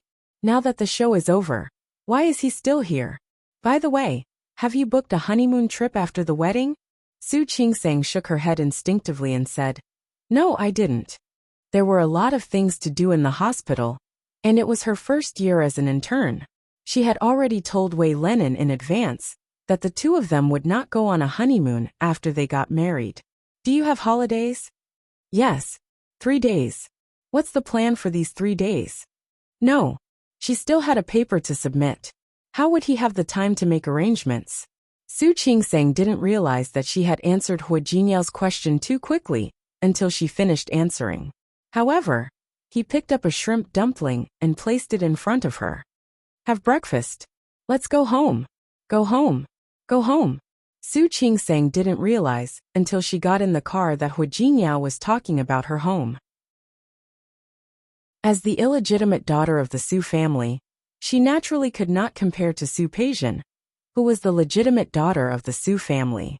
However, neither Su Qinghui nor Li Qianxue wanted others to call them mean. Therefore, in addition to her normal expenses, she also had pocket money. When she was 18, Su Qinghui bought her an apartment very close to the medical school as a rite of passage for her to get into the medical school. When she graduated from medical school, she was gifted a Honda that cost less than 200,000 yuan. Compared to Su Peijian, this kind of equipment was not even worth mentioning. However, Su Qingsang was very content. After all, the price of goods was very high now. To be able to have her own humble abode in Lin City, where every inch of land was extremely expensive, and she didn't have to take the bus or the subway, she had nothing to be dissatisfied about. More importantly, this was her own house. Unless it was necessary, she didn't have to go back to the Su house to face the big family. The apartment was very close to the medical school and the hospital where Su Qingsang worked. It was a 3-bedroom apartment with 2 living rooms. Su Qingsang used her own pocket money to decorate the apartment in the style she liked. This was her little nest. Usually, other than Shi Mingwan, no one else would come here. Even Wei Lenin had only been here once. To Su Qingsang, this was truly her own place. However, this place was not just hers anymore. There was also Hua Jinyao. Chapter 18. The living room was very bright and spacious. The light was also good. The beige decoration made people feel warm and at home. But now Hua Jinyao, who was more than 188 meters tall, was standing in her living room, making the whole living room feel a little cramped all of a sudden. Hua Jinyao's immense pressure made Su Qingsang wonder if she was out of her mind. Otherwise, why would she agree to let Hua Jinyao come to her house? Before he could think clearly, he drove the car home. Su Qingsang thought about how to phrase it without hurting Hua Jinyao. Don't you have your own home? No. Didn't you say you were from Lin City? Yes. Hua Jinyao nodded. I'm from Lin City, but I also said that my father is from Lin City, but my mother isn't. Then my father left Lin City a long time ago and works elsewhere, so we don't have a home in Lin City anymore. Then before I just came to Lin City to do something, Hua Jinyao said without any embarrassment. I lived in a hotel before. But it was true, but it felt weird. Then now I'm done. Then you're going back to your home? Since it was done, he should leave, right? No. Hua Jinyao moved his index finger and said, Since we're married now, I'll be wherever you are. Su Qingsang's lips moved. Looking at Hua Jinyao, she felt that something was wrong. Then what about your job? I don't have a job for now. When Hua Jinyao spoke, he seemed a little embarrassed. You won't dislike me because of this, will you? Su Qingsang looked at Hua Jinyao's handsome face, and the strange feeling became more and more obvious. But didn't you say that you worked in a small company? Yes. Hua Jinyao nodded, and the embarrassment disappeared. He looked a little more matter-of-factly. I work in Sea City, but I'm married to you now. Of course, I want to be with you. Naturally, I told the boss that I won't go back to work, so I'm currently unemployed. Su Qingsang's mouth opened and closed again. Hua Jinyao talked about it, as if it were the weather. She didn't know what to say. What did you do before? Perhaps she could take a look or ask her friend to see if there was any suitable job for him. Hua Jinyao didn't answer her question. Instead, he reached out and held her in his arms. She wasn't used to such intimacy and couldn't help but want to reject it. Hua Jinyao lowered his head and looked into her eyes. Are you worried that I don't have a job, so I can't support you? Su Qingsang didn't even care about the teasing in his words. She squirmed uncomfortably and said, Let me go if you want to talk. You haven't said it yet. Are you worried that I can't afford to raise you? I don't need you to raise me. Su Chenghui had given her a house and a car to shut people up. And he had also given her a shop with a good location for her wedding. She was now past her internship. He earned enough money to support himself. Then you can raise me. Seeing the resistance on Su Qingsang's face, Hua Jinyao put on a careless smile and said, Before I find a job, I can only trouble you to support me. As a man, he wasn't embarrassed at all to ask her to support him. Su Qingsang's lips moved. At this moment, she didn't even care that she was in his arms. What do you study? How about I help you find a job? You still say that you don't dislike me? You obviously don't like me.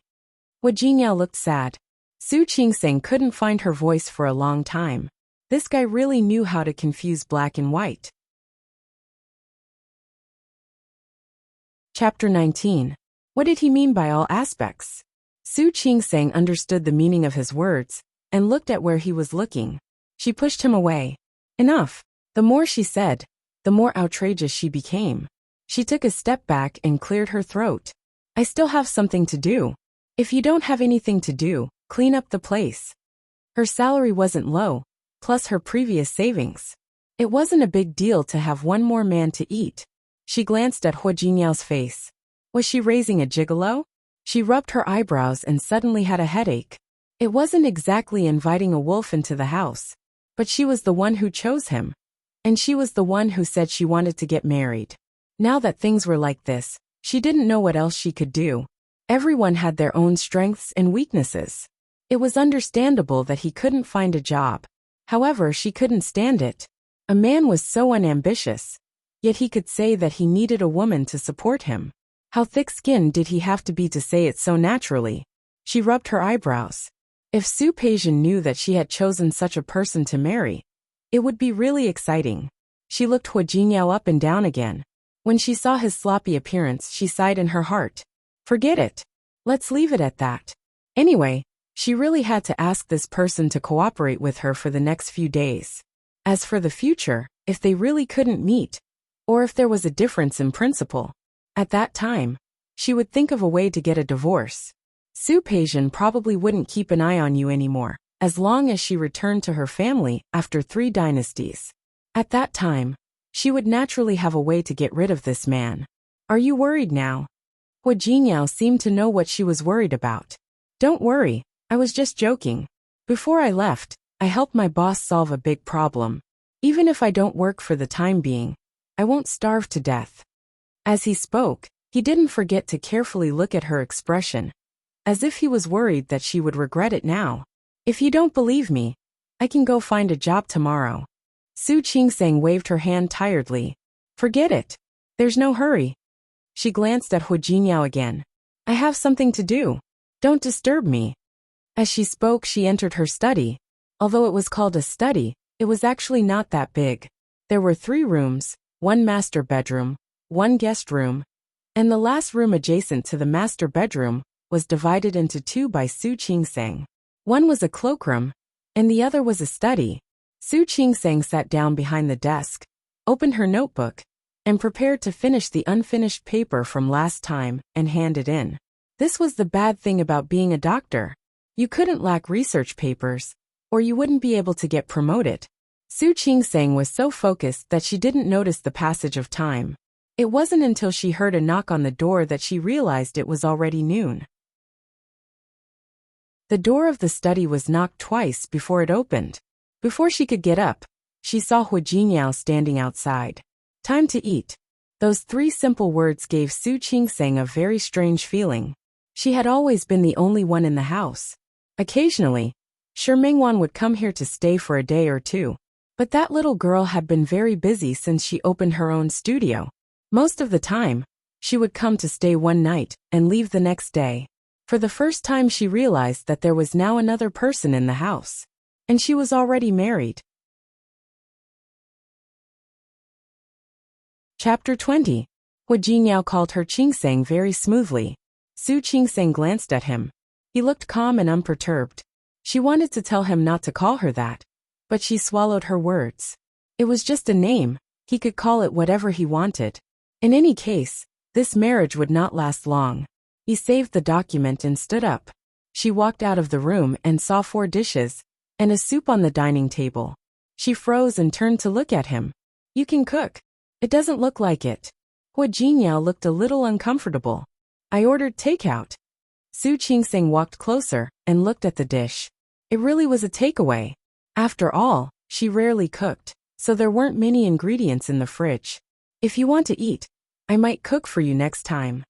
Hua Jinyao smiled ingratiatingly as he spoke. Su Qingseng sat down on the chair and glanced at him. Are you sure? Of course. It's just cooking. What's so difficult about it? Today's the first day. I'm not familiar with where you put those things. It meant that he would do it next time. Su Qingseng nodded. She really thought that he would, so she didn't say much. She didn't know how to cook. No matter how badly the Su family treated her, it was impossible for them to treat her harshly. It was impossible for her to be a servant. After that, she devoted herself to her studies. In order to get rid of her family as soon as possible, she almost always lived on campus and ate in the cafeteria. At best, she could only cook some noodles. She really didn't know how to cook. Although it's takeaway, the taste shouldn't be bad. But if you don't like it, you can call me again. After all, I don't know what you like to eat. Hua Jinyao's expectant look made Su Qingseng very uncomfortable. It's okay. I'm not picky. She was just an illegitimate daughter of the Su family. What right did she have to be picky? Therefore, Hua Jinyao didn't have to do that. Hua Jinyao sat down next to her and scooped a bowl of soup for her. His expression was a little too solicitous. Su Qingseng was not used to it. Hua Jinyao acted as if he didn't see her uneasiness. Let me know if there's anything you like. We'll eat it tonight. I told you, I'm not a picky eater. She was very busy and really did not have time to worry about such a trivial matter like eating. Hua Jinyao didn't say anything. He looked at the cold look on her face and seemed a little confused. He tilted his head and looked at her with a probing expression. Are you unhappy? No. She was the one who wanted to get married. She had no reason to disrespect Hua Jinyao. But she really wasn't used to having another person by her side. Even Wei Lenin, who was about to get married, didn't behave like him. But you obviously don't look happy. Su Qingseng had a headache over Hua Jinyao's tactless behavior. I'm not unhappy. Seeing that Hua Jinyao seemed to be frightened by her, she softened her voice and said, You are a man. You really don't have to do this.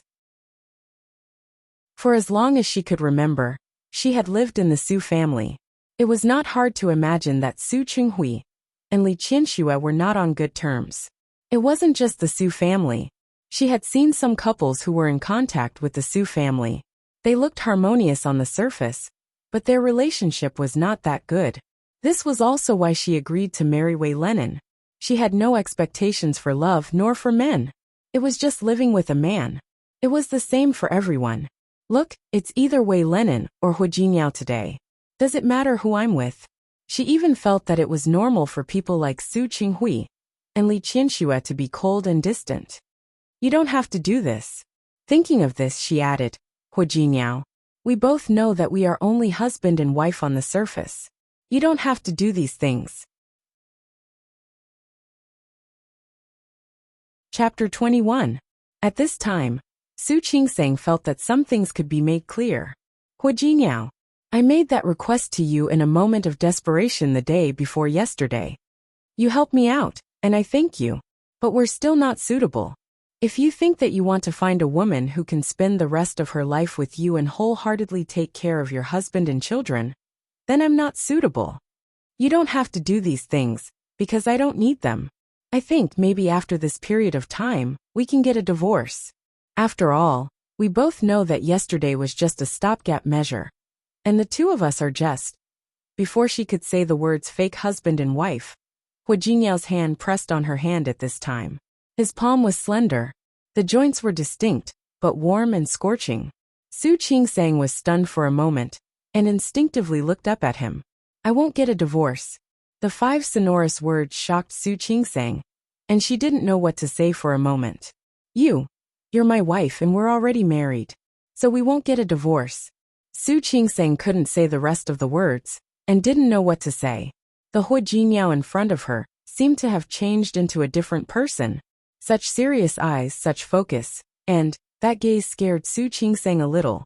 She instinctively wanted to pull her hand back, but Hu Jingyao let go of her hand first. Besides, I don't have a job now, and I still rely on you to support me.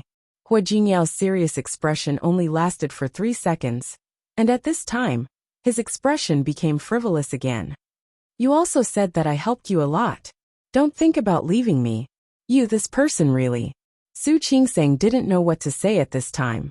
She actually felt a little nervous when Hu Jingyao looked at her so seriously just now. But who would have thought that this guy was actually pretending? She wasn't very disappointed, nor was she unhappy. Su Qingseng calmed down now. It was good that it wasn't like this.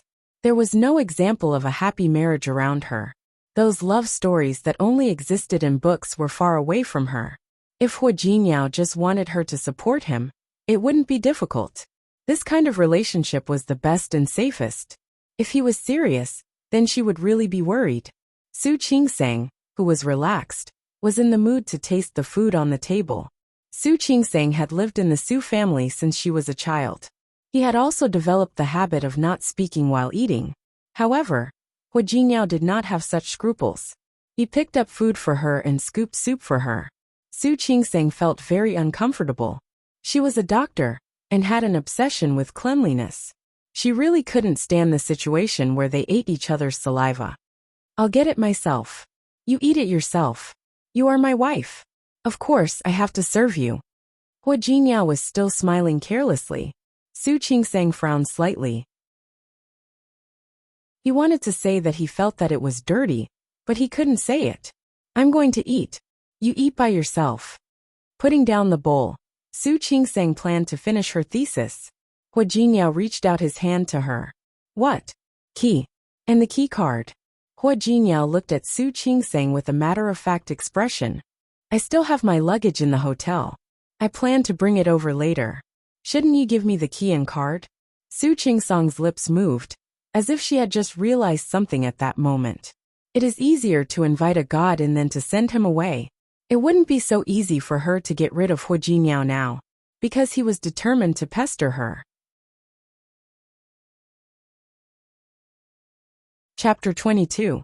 No matter how reluctant she was, when she saw Hu Jingyao put the luggage in front of her room, she knew that she couldn't change it. It was a foregone conclusion that Hu Jingyao would move in. There's a guest room over there. You can leave your luggage there. She took 2 steps forward to stop Hu Jingyao from opening the door. She knew that it was useless, but she really didn't want Hu Jingyao to enter her private territory. This was not a hotel room, nor was this the living room outside. This was her room, the room that she had always slept in alone. We are husband and wife. How can we sleep in separate rooms? Hu Jingyao didn't seem to notice the reluctance on Su Qingseng's face. He even put his arm around her shoulder. He brought his face close to hers. Don't worry. I don't snore when I sleep. Who cares if he snores or not? Su Qingseng's face turned green. This guy could really divert people's attention. Hu Jingyao. Before she could finish, Hu Jingyao had already pushed open the door of her room. Don't worry, my sleeping posture is also very good. You should have felt it yesterday. Yesterday? The scene of her snuggling into his chest and sleeping flashed across Su Qingseng's mind. An uncomfortable expression appeared on his face. In just a short while, Hu Jingyao had already carried his luggage in. Hu Jingyao. Su Qingseng quickly followed behind him. Not bad. Hu Jingyao hadn't been here before, so he glanced around. Well, the room wasn't big, but it was clean and tidy. The dark pink patterned wall cloth had a hint of feminine warmth, and the bedsheets on the bed were pink. The room had a large bay window with a thick cushion. The wind blew through the curtains that were the same color as the wallpaper. He could smell the faint fragrance in the air. It was the same smell he had smelled when he had hugged her to sleep last night. The expression on Hu Jingyao's face softened a little. Su Qingseng stood behind him and didn't see it. She only saw Hu Jingyao carrying his luggage. After looking around, he boldly walked towards the cloakroom. She raised her foot to stop him, but Hu Jingyao's long limbs allowed him to enter the cloakroom in 2 strides. Once again, Su Qingseng felt very uncomfortable. Her cloakroom was not messy. After all, she did not have many clothes. After all, she spent most of her time in the hospital. Clothes should be simple and comfortable. She had also tidied up well. Her clothes were all arranged neatly. After all, she was a doctor who loved cleanliness and tidiness. However, he came back late the day before yesterday and was tired. She left home in a hurry yesterday morning. He casually rummaged through a few undergarments. At that time, her original intention was to find a strapless bra to wear in the wedding dress. Later, she remembered that the wedding dress had a lining, so she didn't need it, so she put it back. Then, because he was in a hurry to leave, he found a few of them. As a result, there were still a few bras left on the clothes rack in a very conspicuous position, piled up casually just like that. She reached out to put away the bras, but Hu Jingyao was faster than her. His well-defined hand easily picked up one of them. The thin black fabric was held in the palm of the man's strong hand. Su Qingseng blushed all the way to her neck. "Give it to me." She reached out to grab it, but Hu Jingyao flipped his hand over and glanced at one of the numbers. Under his raised eyebrows, there was a hint of mischief in his deep eyes. Hu Jingyao's gaze fell on her body. He knew that she had a good figure when he saw her in the wedding dress yesterday. She was slim and graceful but 34C. Chapter 23. Give it back to me. Su Qingseng flew into a rage out of humiliation. She almost jumped up and snatched the bra from Hu Jingyao. However, Hu Jingyao was one step faster than her. He raised his hand and easily lifted it. His body was really tall and sturdy. Su Qingseng could still remember the six-pack she saw this morning. Looking at the man holding her black bra with a calm expression, her face became redder and redder. Give it back to me. Just when she was really determined to jump around and grab it, Hu Jingyao finally kindly let her go and put the small piece of cloth in her hand. Su Qingseng breathed a sigh of relief. Without thinking, she wrapped the small piece of cloth tightly in her hand and thought about how to put it back. Unexpectedly, Hu Jingyao turned his hand and picked up the remaining few. Su Qingseng saved the one in her hand and didn't grab the others. She didn't expect Hu Jingyao to be so shameless. Hu Jingyao. Was he a pervert? Sorry. As Hu Jingyao spoke, he put the thin cloth in his hand back. He grinned, showing his white teeth. I haven't seen it before, so I'm a little curious. She hadn't seen it before? Who would believe that? Su Qingseng didn't believe Hu Jingyao at all. He randomly pulled the few pars over and put them away in a special place for these things. She glanced around again. When there was nothing else that could attract the attention of this god of plague, she breathed a sigh of relief. She tidied up a corner of the cloakroom and said, "Put your clothes here." Seeing that he didn't move, Su Qingseng couldn't stay any longer. She always felt that this place was too narrow. It felt very strange to just stay with the two of them. I still have something to do. You can clean up by yourself. As she spoke, she suddenly stopped and looked at him. Don't touch my things. Su Qingseng's face was still a little red when she returned to the study. She was surprised by the uneasiness. As a doctor, what hadn't she seen? The body of a man, the body of a woman, the structure of the human body. Why did she feel uncomfortable?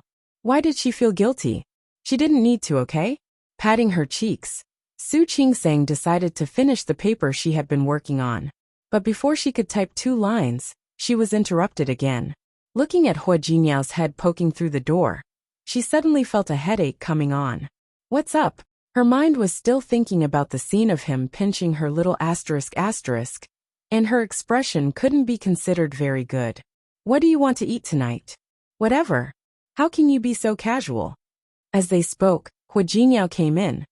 Today is our first day of marriage, right? Of course we have to celebrate, don't you think? Su Qingseng narrowed her eyes and glanced at his face. You don't want to cook, do you? A trace of uneasiness flashed across Hu Jinyao's face, but only for a moment. Of course not. I just wanted to celebrate with you. Su Qingseng glanced at the time. It was still early, not even 4 o'clock. Maybe later. I still have something to do. We can't be late. Hu Jingyao took a few steps forward and pulled her up. We have to go somewhere else before dinner. Where to? Su Qingseng didn't want to move. Her paper was very important. Director Zhang Qiubai, her supervisor at the hospital where she was staying, was very good to her and had always given her many opportunities to practice. She still wanted to continue her studies until she got a doctorate. You'll know when we get there. As he spoke, Hu Jinyao forcefully pulled her up. Chapter 24. Su Qingseng never thought that Hu Jinyao would bring her to the Civil Affairs Bureau. She sat in her car and watched as Hu Jinyao took out her ID card and residence booklet from somewhere. His lips opened and closed and opened again. You, my dear wife, we had the wedding yesterday, but we haven't got the certificate yet. Therefore, since you're free today, let's get our certificate. Su Qingseng was unwilling. If they only held a wedding and not a marriage certificate, it would be very easy for her to get a divorce later. This was also the reason why she wasn't flustered before. However, there was no legal efficiency in holding a wedding. However, once they got married, Hu Jinyao would be her legal husband. If she wasn't satisfied, it would be much more difficult to get rid of this man. Let's go. Hu Jinyao had already gotten out of the car. Not only that, but he had also pulled her out of the car. Just like that, Su Qingseng was pulled into the Civil Affairs Bureau by Hu Jinyao. It wasn't time to get off work yet, and it wasn't a special day, so there weren't many people inside. Su Qingseng was still hesitating. She didn't expect Hu Jinyao to do this. His footsteps subconsciously headed outside. However, her wrist was held tightly by Hu Jinyao. He pulled her inside, and the expression on his face seemed to be one of excitement. Honey, you're going in the wrong direction. The place to get the certificate is this way. Hu Jinyao. She didn't want to get married to him. He really didn't want to. Look, there aren't many people today.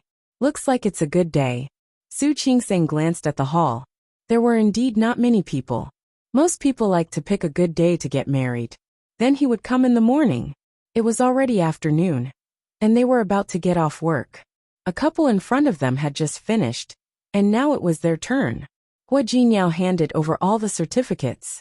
His attentive attitude surprised Su Qingseng even more than yesterday's wedding. She had a feeling that Hu Jinyao was very enthusiastic about this marriage. But why? It must be her imagination. Congratulations. The staff's attitude was very good. He took the certificates and guided them to fill out the form. Then he took them to take photos. Su Qingseng's body was stiff during the photo shoot. The light in front of her made her uncomfortable. She tried to stand up several times, but Hu Jinyao pressed her down on the chair. Honey, don't be nervous. I'm not nervous. Who's nervous? She was just hesitating. Hu Jinyao. Don't worry, you're very beautiful. Very photogenic. I'm sure it'll look good in the film. Hu Jinyao smiled at her as he spoke, revealing his white teeth. That overly bright smile made Su Qingseng dazed for a moment. When she came back to her senses, the photo had already been taken. 2 fresh out of the oven red marriage certificates were stamped with official seals. Su Qingseng looked at the 2 of them leaning against each other. For a moment, she didn't know what to feel. She subconsciously looked at Hu Jinyao again. Honey, from today onwards, please guide me. Hu Jinyao waved the red marriage certificate, and the smile on his face hurt Su Qingseng's eyes. She turned her face away from him and held the marriage certificate in her hand. Somehow, she felt that something was wrong. Hu Jinyao. Why did he marry her? Whether it was yesterday's wedding or today's marriage certificate. If yesterday was to cooperate with her acting, then what about today? He had already seen Su Qinghui and Li Qianxue yesterday. He should know that she was just an illegitimate daughter of the Su family. Chapter 25. Hu Jinyao didn't seem to notice the confusion and curiosity in her eyes at all. He took her hand and got into the car again. Let's go. Let's go eat. Su Qingseng still held the marriage certificate in her hand. She looked at the document and didn't know where to put it. Hu Jinyao reached out and took the marriage certificate from her hand. I'll keep it for you. Hu Jinyao. Why did he want to marry her? After half an hour, he brought her to a nearby restaurant that looked very high-end. Su Qingseng had been here a few times, so she knew that the cost of living here was not low. He couldn't help but take another look at Hu Jiniao. After entering the restaurant, he picked a seat in the corner by the window and sat down. After ordering, Su Qingseng found that Hu Jiniao had been staring at her. She felt a little uncomfortable being stared at. "What are you looking at?" "I'm looking at my wife," Hu Jiniao said carelessly. "My wife is so beautiful. Why can't I look at her?" This person was really, as expected, there wasn't a single moment when he was serious. Su Qingseng looked at Hu Jiniao. She had always been rational, and it wasn't like she hadn't been praised before. His words only made her more certain that he had ulterior motives. What does he want from me? There was no answer to this question. Su Qingseng stood up and said, "I'm going to the bathroom." Hu Jiniao looked at the figure that also left in a hurry. Was it his imagination? Why didn't his compliments make Su Qingseng happy? He glanced at the display window. It was late at night, and the lights in the restaurant were already on. He could see his own reflection. Wasn't he handsome? That woman had bad taste. Hu Jiniao was sure of it. Su Qingseng stayed in the bathroom for a while, but she didn't feel shy. At first, when Hu Jiniao moved into her house, she was a little flustered. But now, she began to develop a deep defense against this man. What was his goal? Before she figured it out, she could only reserve her opinion of Hu Jiniao. As for his goal, don't worry, they will find out sooner or later. Su Qingseng was so sure. Hu Jiniao found that Su Qingseng's attitude was much colder when she came back. This puzzled him. However, he thought that maybe Su Qingseng was not used to being praised. It was fine. If he praised her more in the future, she might get used to it. He was half full from the meal. Su Qingseng's phone rang. She glanced at Hu Jiniao, who gave her a look that said, "Do whatever you want." Su Qingseng picked up the phone. It was Su Qinghui. He reminded himself that tomorrow would be the third day of his marriage. He asked her to remember to bring Hu Jiniao home. Su Qingseng was surprised by the call. She thought that neither Li Qianxue nor Su Peijian wanted to see her, even if it was etiquette to return home. Based on Su Peijian's personality, wouldn't she want him to stay as far away from her as possible? What's wrong? What's the matter? Su Qingseng looked at his face. This person was very handsome, there was no doubt about it. But now, being handsome was useless. Hu Jiniao, you have to go to my house with me tomorrow. You know that, right? I know. Hu Jiniao nodded, and looked as if he understood everything. I understand. Did he really understand? Su Qingseng was actually very doubtful. She felt that he didn't understand at all. My family. I'm afraid it won't be easy to deal with. If he didn't want to go back, she could find an excuse to say that she went on her honeymoon. At least not seeing each other would avoid a possible conflict. Small theater. Qingseng. What do you do? Huahua security. Qingseng, how is that possible? Huahua. I'm telling the truth. After a long time. Qingseng, you liar. Huahua. What? Security. Protect the safety of all my companies. Ahem, for short, security.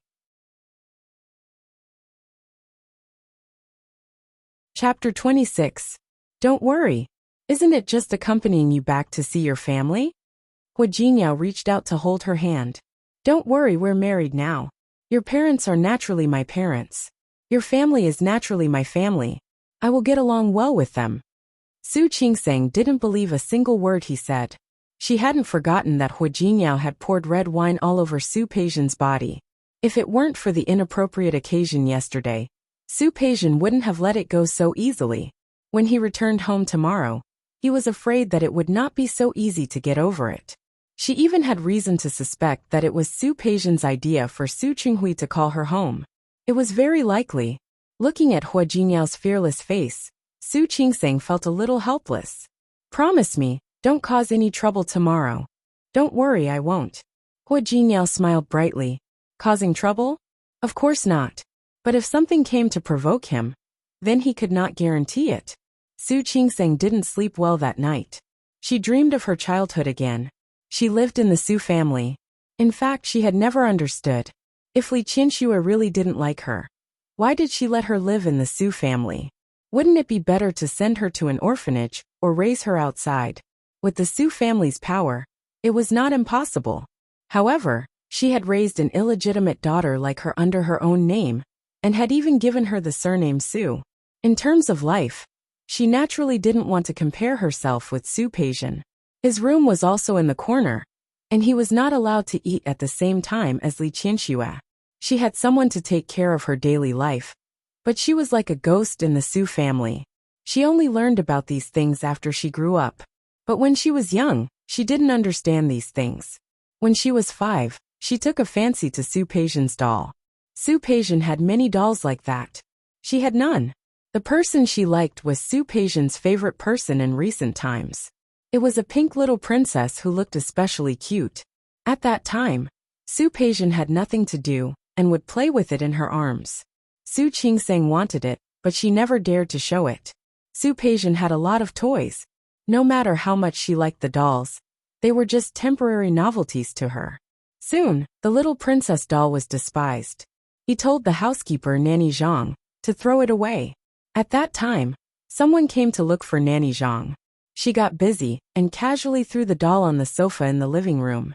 Su Qingsang happened to pass by and saw it. There was no one around, and the broken doll was thrown in a corner. She was only 5 years old, but her heart was moved. She picked up the doll and carried it back to her room. She was very happy, but Su Peijian didn't want it. He was also her first. She noticed that the doll's clothes were torn. That was why Su Pei wanted to throw it away. She didn't mind and carefully sewed up the wound herself. He even injured a few of his fingers. That night, she was very happy. She hugged the doll and slept. She thought that Su Peijian didn't want it, so she didn't think about hiding it. For a whole month, she played with the doll every day, hugged the doll and slept together. Until one day Su Peijian discovered it. She said the doll was hers. Su Qingsang argued, saying that she picked it up because Su Peijian didn't want it anymore. Su Peijian insisted, "Even if I don't want something that I don't want, I won't give it to you. But you don't want it anymore. What's wrong with giving it to me?" Chapter 27. At that time, she was still young and didn't really understand what an illegitimate daughter was. Su Qingsang, "Aren't you going to return it?" "No, I picked it up. It's mine." Su Peijian had her stubbornness, and she also had her own. She had always been alone, and this doll accompanied her so that she wouldn't be alone. She didn't want to return it to her. "Just you wait." Su Peijian left at that time and didn't ask her for it again. She thought that this matter would be over. However, that day when she came back from kindergarten, the first doll in her life, which had accompanied her for a month, was cut into pieces. The clothes on its body were all in pieces. Its limbs were removed, and the doll's head was twisted off. What was even more terrifying was that it was covered with red paint, looking like the doll's blood. The blood dyed her bedsheets red. Su Qingsang, who was only 5 years old, was frightened. "Huh?" Su Qingsang sat up and looked at the dark room in front of her, gasping for breath. She patted her chest and wanted to get out of bed to pour herself a glass of water. The bedside lamp was turned on first. "Are you okay?" The sudden voice startled Su Qingsang. She quickly stepped back, and this movement almost made her fall under the bed. Fortunately, there was a hand on her waist that held her faster and didn't let her fall. "What's wrong?" Hua Jinyao's enlarged face brought her back to reality. Looking at her familiar room, it seemed that it was only at this moment that she once again realized that she was married. Yes, she was married. The groom was this man who seemed to have nothing good, except for his handsome appearance. Shaking her head, she pushed his hand away. "Are you okay?" Hua Jinyao asked again. Su Qingsang couldn't say it. She shook her head and wanted to get out of bed. Hua Jinyao was one step faster than her. He got out of bed and poured her a glass of warm water, then put it in her hand. "What's wrong? Did you have a nightmare?" Su Qingsang glanced at him. She took the water from his hand and didn't say anything. As the warm water entered her throat, she felt better than before. In fact, she hadn't dreamed of that doll for a long time. In fact, she had benefited from the doll incident. After that, Su Qinghui seemed to have finally shown kindness. Every time he bought toys for Su Peijian, he would buy one for her as well. although the toys given to her were nothing compared to those given to Su Peijian. But she also began to have her own toys. It was just that those toys that truly belonged to her didn't end up well. Su Qingsang's face turned green again, as she recalled certain scenes from the past. She really wasn't a person who liked to reminisce. What did you dream about? Hu Jingyao asked again. Only then did Su Qingsang turn her attention to the man. Last night, the two of them went to eat together. After this man came back, he began to act shamelessly again. When she finished her thesis and was about to go to bed, she realized that her bed had been taken by Hu Jingyao. She did try to get this man to sleep in the guest room outside, but Hu Jingyao wouldn't let her. We're married. We're husband and wife. Of course, we have to sleep together. Su Qingsang couldn't control him at all.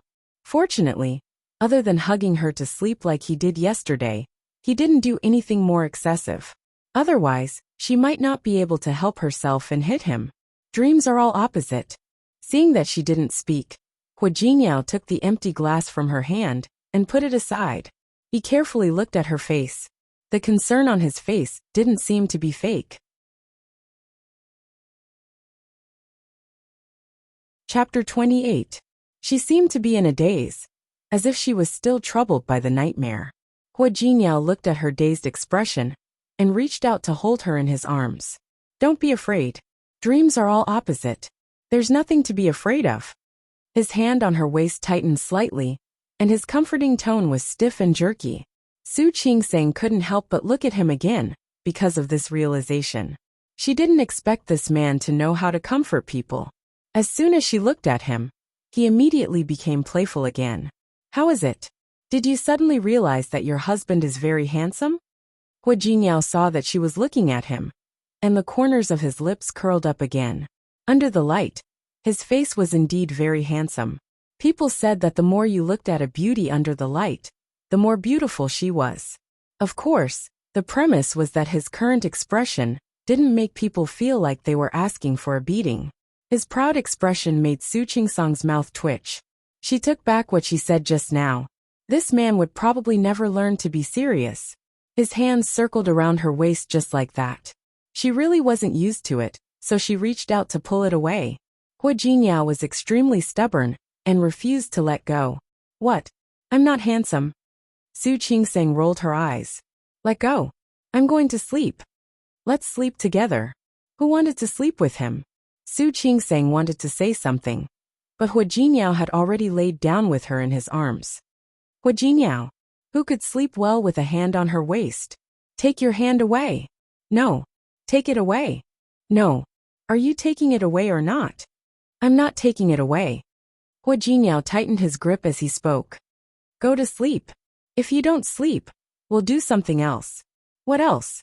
Realizing this, Su Qingsang quickly closed her eyes. She was still not used to being hugged to sleep like this. She unconsciously twisted her body, but Hu Jingyao's voice came from above her head again. Don't move. If she continued to twist like this, he really couldn't guarantee what would happen. Bastard. Su Qingsang didn't dare to move. She raised her eyes and glared at Hu Jingyao, only feeling that this man looked exceptionally annoying. Su Qingsang retracted her gaze and yawned. Having just experienced a nightmare, she thought that she would not be able to sleep. But in reality, she didn't have any more dreams to disturb her that night. She didn't have any dreams until dawn. When Su Qingsang woke up, the other side of the bed was empty again. Thinking that today was the day she returned to her family, Su Qingsang stood up. Back to the door. A feast at Hongmen. After washing up, Su Qingsang saw that Hu Jingyao had just walked in. He was carrying several bags of breakfast in his hands. You're up? Just in time for dinner. Hu Jingyao smiled at her, revealing his white teeth. Su Qingsang looked at the sportswear he was wearing. Did he go jogging? Hu Jingyao had already put down the breakfast. Aren't you going out? Su Qingsang was a doctor, and often had irregular meals. She knew this was not good, but sometimes she would really forget. However, Hu Jingyao had only lived here for 2 days, and he was already staring at her while she ate. She couldn't tell how she felt, but at least she didn't hate it. Su Qingsang quietly ate breakfast, and looked at Hu Jingyao in the morning light. She couldn't understand him anymore. She also didn't understand why this man married her. But now, she had an inexplicable feeling. Maybe he didn't marry her for any purpose? He shouldn't have any purpose, right? Chapter 29. Su Qingsong's apartment was some distance away from the Su mansion. As the car drove steadily, she couldn't help but turn around and look at Hu Jingyao. The day before yesterday, Hu Jingyao was wearing a white suit and looked handsome. Yesterday, he was wearing casual clothes and looked casual. Today, Hu Jingyao was wearing a white shirt and black trousers. It was such a hot day, but he didn't feel hot. He had a good figure, and was a standard clothes rack. Any clothes on him would make him look very handsome. Such a black and white outfit made him look taller and more handsome. Su Qingsong wasn't a person who cared about appearance, but she had to admit that Hu Jingyao was really good-looking. Almost impeccable. However, seeing him dressed like this, Su Qingsong couldn't help but wonder why Hu Jingyao married her. When she came back to her senses, the car had already stopped in front of the Su mansion. Su Qingsong looked at the familiar building and took a deep breath in her heart. She got out of the car first. She wanted to explain to Hu Jingyao. She didn't know what to explain. They had met at the wedding, and she had a rough understanding of him. He didn't look like someone who would suffer losses. However, this was the Su mansion after all. She still hoped that he could have some scruples. Wait a minute. Hu Jingyao acted as if he didn't see the worry on her face. He went around to the back of the car and opened the trunk. Su Qingsong took a look inside the carriage and was surprised by the pile of things inside. This is gifts.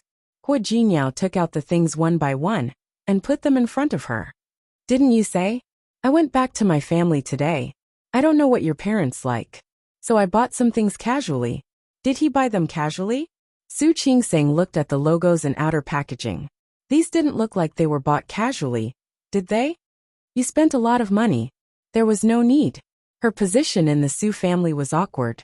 No matter how much she bought or how well she did, the Su family wouldn't appreciate it. It's not expensive.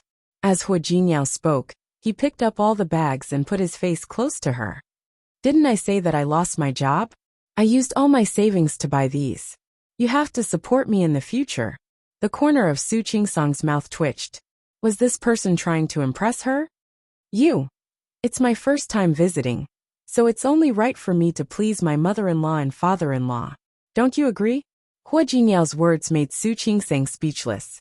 She wanted to reach out to take the bag from his hand and help him carry it, but he didn't need her help. The concierge heard the commotion and came to open the door. Soon Nanny Zhang also came out. Second miss, you're back? Okay. Su Qingsong nodded and walked inside. Nanny Zhang gently held his hand. Second Mississippi. There are other guests at home. Su Qingsong glanced at Nanny Zhang. When their eyes met, she smiled gratefully and said, I understand. Thank you, Nanny Zhang. Counter soldiers with arms and water with earth. Su Qingsong had a rough idea that the Su family probably had some kind of backup plan. What's up? Hu Jingyao noticed that Su Qingsong slowed down. He stopped and turned to look at her. It's okay. Su Qingsong walked up to him and said, We have guests. There was a deeper meaning in her eyes. Hu Jingyao almost immediately understood and nodded. The two of them entered the door together. When the two of them entered the door, the people in the living room all looked at the two of them. In those eyes, Su Qingsong saw a person who shouldn't be there. Chapter 30. Su Qingsong didn't expect that the Su family would make such a move. Was this Wei Lenin's idea? Or was it the Su family's idea? Interesting, very interesting indeed. She saw it, and so did Hu Jingyao. He turned to look at her, but he did not see any other emotions in her eyes other than disdain. Dad. Auntie, I'm back. Su Qingsong called Li Qianxue auntie. Li Qianxue hated her deeply, not to mention asking her to call her mother. Even asking her to call her auntie was like a fishbone stuck in her throat. Li Qianxue's expression was extremely cold, and Su Qinghui was not very enthusiastic either. Su Peijian and Su Yusen sat motionlessly. Su Peijian had a mocking look on her face, as if she was watching a good show. Qiu Yanba sat next to her. Next to him was Wei Lenin. All eyes fell on Hu Jiniao.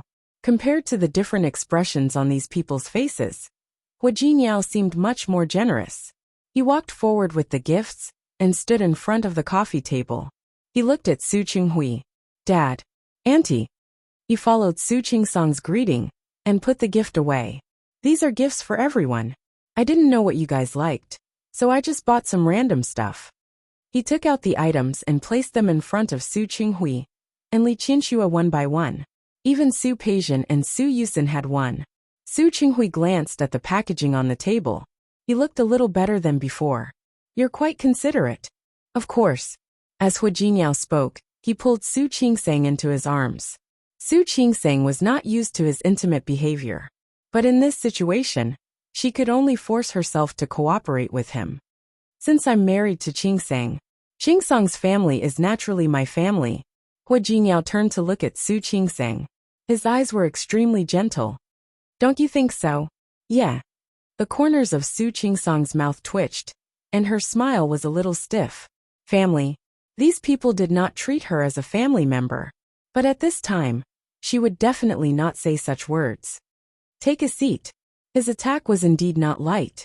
Su Qinghui didn't care about the formalities. However, this son-in-law had such intentions and was able to give such a valuable gift. He could tell that it was not bad. Pfft, Su Peixian snorted. These things can't be fakes, right? Not to mention anything else, just the bracelet from the Emerald Pavilion that he gave Li Qinxua. Who didn't know that the things in the Emerald Pavilion were not cheap? A bracelet could easily cost hundreds of thousands of yuan. How could an employee of such a small company afford it? Miss Su's words are interesting. He looked at Qiu Yanba and said, Jade Pavilion seems to be under Mr. Qiu's name. Whether it's true or not, President Qiu has the right to say, right?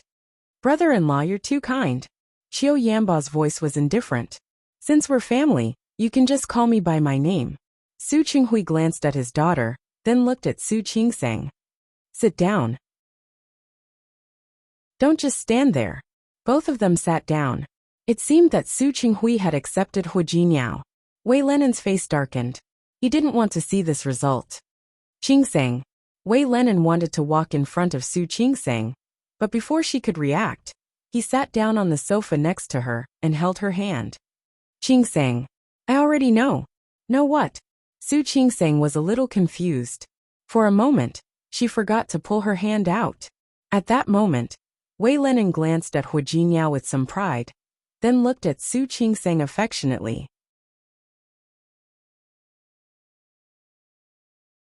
Chapter 31. Su Qingsang looked at Wei Lenin. For a moment, she wondered if this man was sick in the head. Wei Lenin. His appearance in front of her on a day like this already made her very unhappy. Let go. I won't. Wei Lenin shook his head. His gaze became more and more persistent. I know you did it to anger me. I also admit that it was my fault before. But I angered you once, and you angered me once. Let's call it even, okay? Call it even? Su Qingsang was so angry that she almost laughed. This was the first time she knew that the word even could be used in this way. Before she could pull her hand out, Wei Lenin tightened his grip. I already told your father. He knows. Qingsang, since the past is in the past, let's forget about it. I don't care, and you don't care either. Let's start over, okay? No. Su Qingsang pulled her hand out forcefully and looked at Wei Lenin as if he was crazy. Why don't I care? Don't you know what you've done? Who wants to start over with you? Everyone in the Su family looked at the scene in front of them. No one spoke. Qiu Yanba sat beside Su Peixian. He looked at Su Peixian and then at Su Qingsang. He didn't say a word. No one could tell what he was thinking from his slightly pursed lips. His fingers tapped on his knees. Hu Jiniao was standing behind Su Qingsang. His expression had changed from one of nonchalance to one of seriousness. He didn't care about what Wei Lenin said. He was thinking about the word fake marriage. Fake marriage? Who said it was fake marriage? He looked at Su Peixian. He found that the look in her eyes was getting more and more obvious. Hu Jiniao's expression immediately darkened. Seeing Hu Jiniao's expression change, Wei Lenin felt that what he said was true. Now he just needed Su Qingsang's forgiveness. Qingsang, I said that everything before was my fault. Don't be too stubborn. Stubborn? Who was stubborn? Su Qingsang was so angry that she almost laughed. Li Rongrong has your child in her stomach. What happened to that child? Wei Lenin's expression changed instantly. His aura dropped a little, but only for a little. Soon enough, he regained his composure. Qingsang, I've already asked her to abort the child. Qingsang, I've told you what happened in the past. Let's just let it go. Besides, didn't you fake your marriage with him to piss me off? So we're even, you see. Who said our marriage was fake? Hu Jinyao chuckled. His expression changed again. He reached out and pulled Su Qingsang's body into his arms. He looked at Wei Lenin with piercing eyes. Yesterday, the two of us went to get our marriage certificate. So we're really married. The living room was silent for a moment. Everyone looked at Hu Jinyao, wondering if he was telling the truth. Su Qingsang was held in his arms. She was not used to the intimate contact between the two of them, but now she had to put on a show for this group of people. Even though she was not used to it, she could only snuggle into Hu Jinyao's arms. His chest was broad and muscular. Su Qingsang could almost feel his heartbeat through the thin layer of clothing. Noticing that her body was stiff, Hu Jinyao tightened his grip on her shoulder.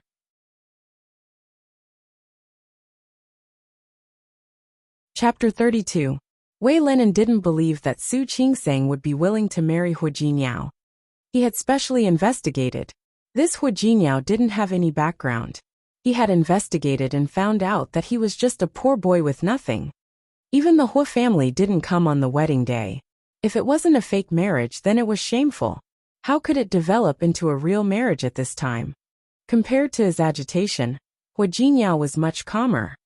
Looking at Wei Lenin's face full of doubt and exasperation, Hu Jinyao didn't care that the other Su family members were there. He tilted his head and planted a kiss on Su Qingsang's cheek. Looking at Wei Lenin, who was about to explode, he smiled. Nothing is impossible. Things like getting the marriage certificate can be found out easily. Besides, why would I lie to you? The other Su family members were all dumbfounded by the sudden display of affection. Su Peijian bit her lip and looked at Qiu Yanbo subconsciously. He acted as if he didn't see her and only looked at Su Qingsang. Wei Lenin was very angry. His face, which had always been gentle, was now flushed with anger. He turned to face Su Qingsang and tried to control his anger. Qingsang, do you have to hurt me like this? I admit that what happened before was my fault, but I promise I won't do it again. Why can't you forgive me? Hu Jinyao wanted to say something, but Su Qingsang was amused by Wei Lenin's words. As expected, shameless people were invincible. Who hurt who? She didn't know that Wei Lenin was so shameless before. Wei Lenin, if you must think that I hurt you by marrying someone else, then so be it. Now please leave. I don't want to see you. Qingsang. Wei Lenin couldn't believe that she was asking him to leave. Hu Jinyao and I are already married. The wedding was held, and we got our marriage certificate. Whether you admit it or not, this is an unchangeable fact. If you don't believe me, there's nothing I can do. As for you saying that I hurt you, Wei Lenin, today is a good day for me to return to my family. You just came here and said these things. Who hurt who? Wei Lenin's lips moved. He instinctively turned his head to look at the other members of the Su family, as if seeking help. However, no one in the Su family made a sound. Everyone was looking at Su Qingsang, as if wondering why she had changed. Wei Lenin turned around to look at Su Qingsang again. He wanted to leave but was unwilling, but Su Qingsang had such an attitude when she stayed. She looked around, then turned to Hu Jinyao and reached out her hand to him. Hu Jinyao readily stood up and reached out to shake her hand. Su Qingsang took a deep breath. There were some things that she knew the result long ago, but when she saw the truth again, it still made her feel a little uncomfortable. However, she should have been used to such emotions a long time ago. It was impossible for Wei Lenin to appear today without the permission of the Su family. Su Peijian only had this idea, but Li Qianxue and Su Qinghui didn't stop her. No matter what, they were family members who had lived together for more than 20 years. It was fine if he was rude to her in private, but on a day like this, he humiliated her like this. Jinyao. Su Qingsang's voice was very soft. She usually didn't care about anything, but today, she was tough for once. Let's go.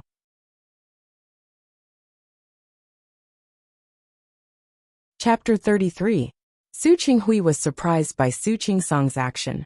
Qingsang, since this family doesn't welcome us, we'll be leaving first. Su Qingsang found it strange that she could still remain calm at a time like this. If he was really injured too much, it wouldn't matter anymore, right? Su Qingsang. Su Peijian stood up abruptly, as if she was about to explode. Li Qianxue glared at her, and she had to sit back down. There was some interest in Qiu Yanba's eyes. He seemed to be pondering over the scene in front of him. Su Qingsang didn't look at anyone else, but Hu Jinyao. If the purpose of his marriage was to get close to the Su family, then he would know now that it was useless. Hu Jinyao put an arm around Su Qingsang's shoulder. Let's go. His relaxed attitude made Su Qingsang heave a sigh of relief. If Hu Jinyao really said that he wanted to stay, she would lose even more face. As soon as she thought of this, she felt grateful to Hu Jinyao. She was even less repulsed by his hand on her shoulder. Su Qinghui frowned. He glanced at Li Qianxue, and then at Su Peijian. He was also aware of today's matter, but he did not object to it. However, fine, I'll leave. If you have the guts, don't ever come to this door again. Su Peijian's voice was filled with hatred, which made Li Qianxue glance at her. Peijian, what nonsense are you talking about? Li Qianxue was the beloved daughter of the president of the Li Group. Naturally, she was doted on. She didn't care about the world, but because she loved Su Qinghui so much, she even accepted his illegitimate daughter. How could she not hate him? Naturally, he hated them. However, she came from a prestigious family after all. Even if she hated him, she wouldn't show it on her face. Su Peijian didn't say a word as her sharp gaze swept over her. Li Qianxue turned to look at Su Qinghui. Call them back. If people find out that I don't even eat at home, they might say that I'm very mean. Su Qinghui glanced at her and asked Nanny Zhang to keep her here. Qiu Yanba, who had been silent all this while, suddenly stood up. I've been sitting for too long. I'll go call them. Su Peijian's expression changed almost instantly. She was about to explode. Li Qianxue gave him another look. Her lips moved, but she didn't explode on the spot. At this time, Qiu Yanba had already stood up and walked outside. Su Qingsang and Hu Jinyao didn't feel relieved until they walked out of the main house and into the garden. In fact, she had never liked coming to the Su family, nor did she like to see the other members of the Su family.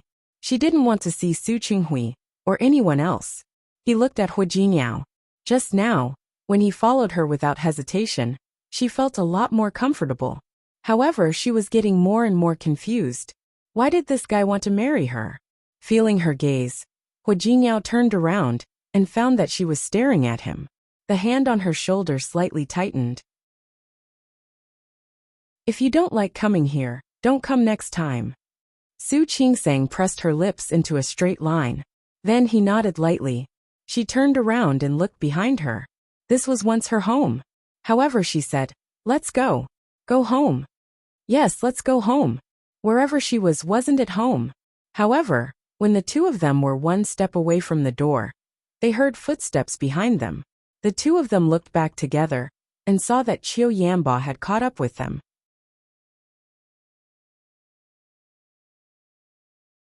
Chapter 34. Su Qingsang didn't like the Su family, so naturally, she wouldn't like this future son-in-law of the Su family. The Su family and the Qiu family had been friends for generations. Ever since he was young, Qiu Yanba had always been a child in the eyes of the elders. He earned a master's degree in business administration from MIT early on. After returning home, he entered the family business and began to help the Qiu family deal with the family business. He would visit the Su family every year. Su Peijian was in the prime of her youth. Qiu Yanba was good-looking and had a good family background. In her opinion, in all of Lin City, only Qiu Yanba was worthy of her. Coincidentally, the Qiu family also wanted to form a marriage alliance with the Su family. Therefore, the day Qiu Yanba returned to China to take over the company after completing his studies, was also a good day for the two of them to get engaged. Su Qingseng had always known how much Su Peijian cared about Qiu Yanba. That was why she kept her distance from him. However, she did not know what had happened that night. However, in her opinion, after she fell to the ground, Qiu Yanba not only didn't help her explain, but also acquiesced to Su Peijian's accusation. That was intolerable. She was not that cheap. She liked every man she saw. She would never try to seduce a man who would become her brother-in-law. But no one believed her. Qiu Yanba's attitude that day, as if he was watching a show, also made her feel uncomfortable. Qiu Yanba acted as if he didn't see Su Qingsang's sullen face. He just turned around and looked at Hu Jinniao. Hu Jinniao, right? What's up? Hu Jinniao's hand never left her shoulder. Because of Qiu Yanba, he tightened his grip. Su Qingsang was still not used to being hugged by him, but she stood still.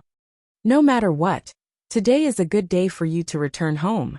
It doesn't seem appropriate to leave like this. Su Qingsang and Hu Jinniao looked at each other. Su Qingsang said before Hu Jinniao could. There's nothing inappropriate about it. You don't want to see us anyway. If we don't want it, you can also have some peace. What kind of words were those? Qiu Yanba furrowed his brows slightly. The leisurely look in his eyes faded and was replaced with seriousness. Qingsang, are you saying this to sever ties with the Su family? Hu Jinniao narrowed his eyes, and his gaze instantly became much sharper. Not only him, but Su Qingsang also felt very uncomfortable. Her relationship with Qiu Yanba wasn't that bad, was it? Su Qingsang felt that it was too intimate for him to call her that.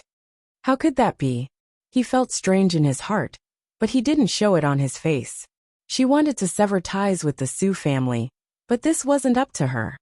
I just know my place, and I don't want to be an eyesore. Qiu Yanba narrowed his eyes and looked at Su Qingsang, who was completely different from his impression of her.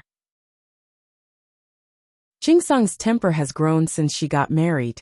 Even your words are a lot more aggressive than before. Su Qingsang didn't say anything, not because she was married. It was just that she was tired, and she had come to terms with it. No matter what she did, in the eyes of the Su family, it was not flattering and was wrong. Since that was the case, why did she have to force herself? Is it because you're married that you have confidence?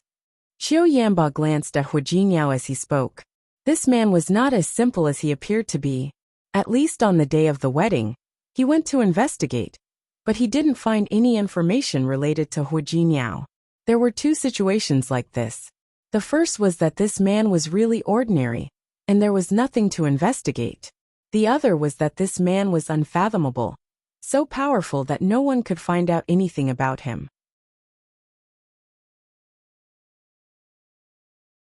Chapter 35. Is there anything else? Su Qingsang didn't want to waste any more time here, especially when this person was Qiu Yanba. If Su Peijian saw it, there would be more to say. Qiu Yanba chuckled. Qingsang, you really don't have to be in such a hurry to leave. Especially on a day like today. We're all family. Stay for a meal before you leave. As he spoke, he glanced at Hu Jinniao from the corner of his eye. He was really curious now. What was this man's trump card? No need. Su Qingsang refused. I don't want you to be too full. Why would you? Qiu Yanba turned to look at Hu Jinniao. Does Jinniao think so too? No matter what, it was a good thing to have a relationship with the Su family, the Li family and the Qiu family. He really couldn't think of anyone who would refuse. Hu Jinniao really did refuse. He turned to look at Su Qingsang intimately, his eyes as gentle as water. Whatever Qingsang says I will do. Since she doesn't want to stay, then let's go. Hu Jinniao. Qiu Yanba couldn't help but frown. He looked at Hu Jinniao and thought of what he said the other day. I remember you said that you work for a company, right? I wonder which company it is. There was no company in Lin City that Qiu Yanba didn't know. If he had ever met this person, he would never forget. I left. Hu Jinniao didn't feel embarrassed at all. I left before I got married. Qiu Yanba didn't know what to say at this moment. He looked at Su Qingsang again. She seemed to know it already, and didn't look surprised at all. Qiu Yanba looked down. He suddenly felt that something was strange. but he couldn't tell what was strange at the moment. When she looked at Hu Jingyao again, her eyes seemed to be sizing him up. So Jingyao is unemployed now? Yes. There are some positions in our company that are vacant. I didn't know you. Thank you. No need. Hu Jingyao refused without thinking. I will find a job myself. I won't trouble you, Mr. Qiu. Qiu Yanba called him by his name, but Hu Jingyao called him Mr. Qiu. They were close and distant. Qiu Yanba could be considered a genius. Being humiliated like that, his expression turned ugly. Thinking of what Su Qinghui had said when he came out, the trace of unhappiness on his face was suppressed. It seems that Jingyao is quite ambitious. But no matter how ambitious he was, he didn't need to have a strained relationship with his family. After all, Qingseng was still a daughter of the Su family. What do you think? Was he using both the carrot and the stick? Su Qingsong's face darkened. What Qiu Yanba said made sense. As long as the Su family did not announce to the public that they had severed ties with her, she was still a daughter of the Su family. He glanced at Hu Jingyao. For some reason, she just wanted to know what he was thinking. When Hu Jingyao saw Su Qingseng looking at him, he smiled at her. When he turned to face Qiu Yanba, the smile on his face disappeared. Boss Qiu. I just don't want to disturb your family reunion. So he didn't want to eat here. It can't be that she's not a daughter of the Su family, just because she doesn't eat here, right? Qiu Yanba was stunned for a moment. Hu Jingyao continued. You also said that Qingseng is the daughter of the Su family. Since that was the case, it was understandable that she didn't feel well today and wanted to go back and rest. Isn't that right? Before Su Qingseng could react to Hu Jingyao's eloquence, he had already taken her outside. Qiu Yanba stood behind the two of them and watched them leave. His slightly narrowed eyes were tinged with a bit of inquisitiveness.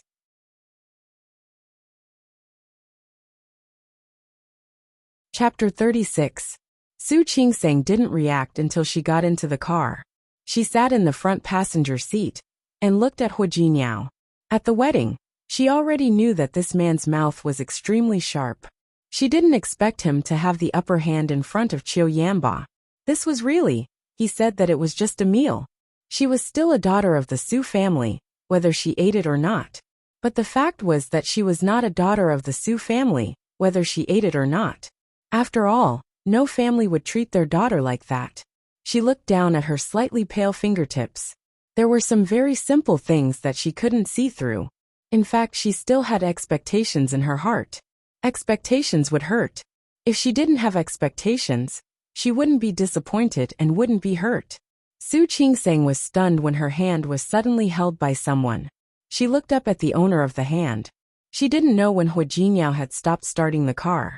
At that moment, he was holding her hand and looking at her attentively. If you don't like it, don't come next time. Su Qingseng was stunned and looked at Hu Jingyao's enlarged face in front of her. He was also looking at her. His eyes were focused as if he only had eyes for her. Su Qingseng felt uncomfortable being stared at like that, so she turned her face away. Why wouldn't I like it? This is my home. Although the people in this family didn't treat her as a family member. She said the last sentence softly, but Hu Jingyao heard it clearly. He gently squeezed her palm. Your home isn't here. Let's go home now. That 3-bedroom house was their home. Su Qingseng understood what he meant and looked at Hu Jingyao holding her hand. His hand was very beautiful, slender, well-proportioned and well-defined. No, Hu Jingyao suddenly said, causing Su Qingseng to turn to look at him again. We should go eat first. The Su family villa was a little far from the city. It was almost noon after all that had happened just now. What do you want to eat? Hu Jingyao looked at Su Qingseng with some encouragement in his eyes. Don't say anything. You always say anything. I feel like you're hard to take care of. Su Qingseng swallowed the word. Anything, she was going to say. Looking at Hu Jingyao's smiling face, the negative emotions just now disappeared without a trace. I want to eat crossbridge noodles.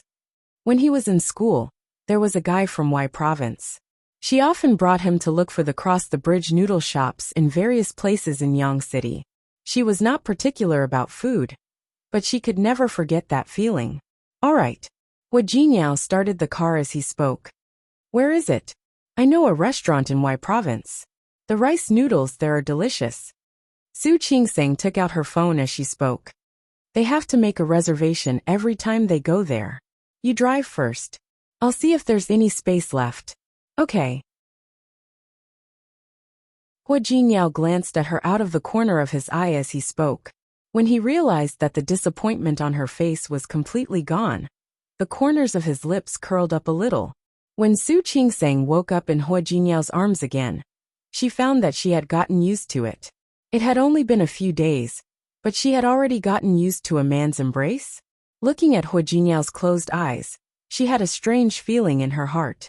She still didn't know who Hua Jinyao was, his identity, his background, and even their marriage. Even his parents hadn't seen them. But Su Qingseng was willing to believe that he wouldn't hurt her.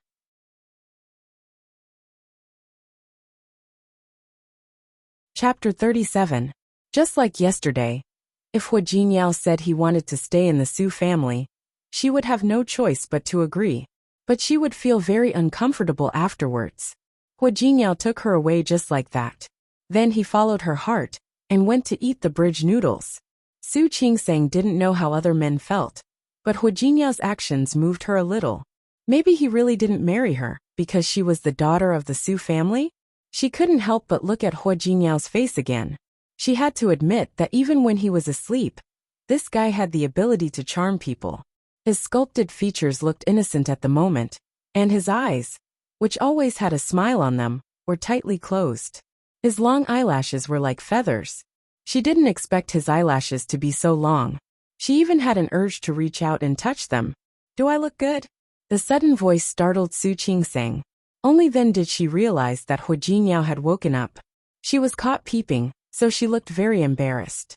Does your husband look good? Hua Jinyao sat up and moved closer to Su Qingseng. He moved his face a little closer to him. Su Qingseng took a step back, as if she had been scared out of her wits. Her reaction pleased Hua Jinyao, and he moved closer again. Su Qingseng couldn't avoid it, and the bed was already behind her. You, a what? Hua Jinyao's hands were on both sides of her body, and the tip of his nose was almost touching hers. I get up. Su Qingseng wanted to get down in a hurry, but Hua Jinyao gently circled his arms when she wanted to escape, and then turned over. Su Qingseng was pressed under his body, and she was shocked. Hua Jinyao's facial features were very close, and his eyes were deep. She saw her own shadow in them. She could still feel his breath, and everything made her uncomfortable. You get up. Seeing that he didn't move, Su Qingseng added, You're so heavy. Heavy. Not only did Hua Jinyao not get up, but he deliberately pressed on her body. How heavy? This guy was really. Su Qingseng blushed and felt a little uncomfortable. I have to work today. It's still early. As Hua Jinyao spoke, his face moved down a little more. He was about to touch Su Qingseng. Without thinking, Su Qingseng raised her hand and pushed him. Hua Jinyao didn't expect her to push him, so he rolled over and fell asleep on the side. Su Qingseng quickly got off the bed and said, I'm going to wash up. She ran into the bathroom, as if she was escaping. Her movements were so fast that it seemed like someone was chasing after her. Hua Jinyao turned his body sideways. He supported his chin with one hand and gently touched his face with the other. Was he less attractive? Su Qingseng didn't know that her rejection of Hua Jinyao had made him doubt her charm. But even if she knew, she wouldn't mind. After eating the breakfast Hua Jinyao bought, Su Qingseng picked up her bag and car keys and was about to leave. Hua Jinyao followed behind her. Su Qingseng watched him lock the door and looked at him with confusion. Are you going out? She asked. I'll send you to work. No need. It was so close that she could drive herself. You still want me to send you? It's fine. I'm fine anyway. Seeing that Su Qingseng didn't want to go out with him, Hua Jinyao frowned slightly and pretended to be hurt. You don't like me to send you? No, she really didn't like it. In the past few days, Hua Jinyao had invaded her life too much. She needed time to get used to it. Chapter 38. If not, then let's go. Hua Jinyao. Don't worry, I'll only deliver it today. I'll deliver it tomorrow. What do you think?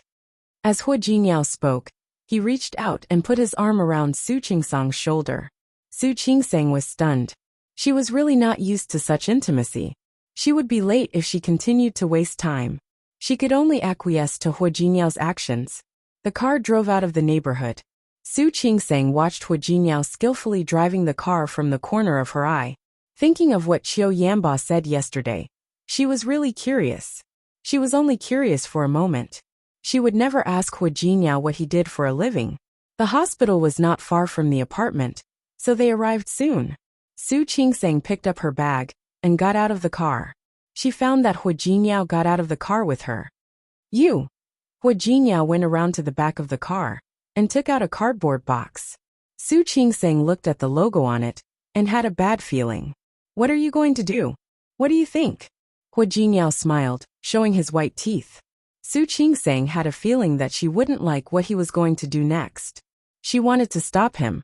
But how could she stop what Hu Jinyao wanted to do? Su Qingsang watched him carry the big box of wedding candies into the department and into her office. Hello everyone. I'm Hu Jinyao, Qingsang's husband. This introduction was enough to give Su Qingsang a headache. His lips opened and closed again. She watched as Hu Jinyao appeared in her department and in front of her roommates. It would be fine if he just went to give the wedding candies one by one and then introduced himself. But what was going on? Qingsang, please take care of her. Thank you. Qingsang. She's the worst at taking care of herself. She's already married, but she was still writing a paper at home yesterday. Su Qingsang was dumbfounded. What was this person talking about? Hu Jinyao. I didn't say anything wrong. Hu Jinyao gave the candies to everyone in the department. Next, it was the next department. Qingsang, let's go next door and finish giving out the rest. He bought a lot. Su Qingsang had a headache. Under the gaze of a group of colleagues and her tutor, she took the box. Aren't you busy? Go and get busy. Let them take the rest. Qingsang. It's okay. Everyone is busy. I'll come and get it when I'm free. Su Qingsang felt a little awkward. She twitched the corner of her mouth, hoping that Hu Jinyao would leave as soon as possible. Hu Jinyao stood still. There seemed to be some grievance on his handsome face. Su Qingsang had a headache, a real headache. Could this guy not put on such an expression, as if she was the one bullying him? It made her feel inexplicably guilty. She didn't bully him. What was she feeling guilty about? He came here without her permission. Seriously, everyone in the department was watching. The hospital she worked in was one of the largest hospitals in Lin City. There were many people in one department. All right, then I'll go back first. Hu Jinyao glanced at the others as he spoke. I'm sorry. Sorry to disturb your work. Qingsang, I'm leaving. Su Qingsang had just breathed a sigh of relief. But at this moment, the person leaned over and pecked her on the lips. I'll pick you up after work. Su Qingsang's face instantly turned red as if it was on fire. This guy. However, before she could react, Hu Jinyao had already turned around and left. As soon as she turned around, she saw the teasing gazes of everyone in the department. She was momentarily embarrassed.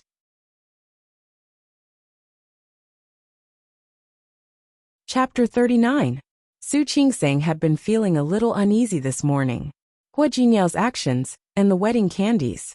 Yes, it attracted a lot of attention in front of her colleagues. Later, not only the department next door, but even the departments downstairs and upstairs also came over. She even felt lucky that Hu Jinyao had bought enough wedding candies, so there would still be leftovers. Su Qingsang didn't get a chance to catch her breath until lunchtime.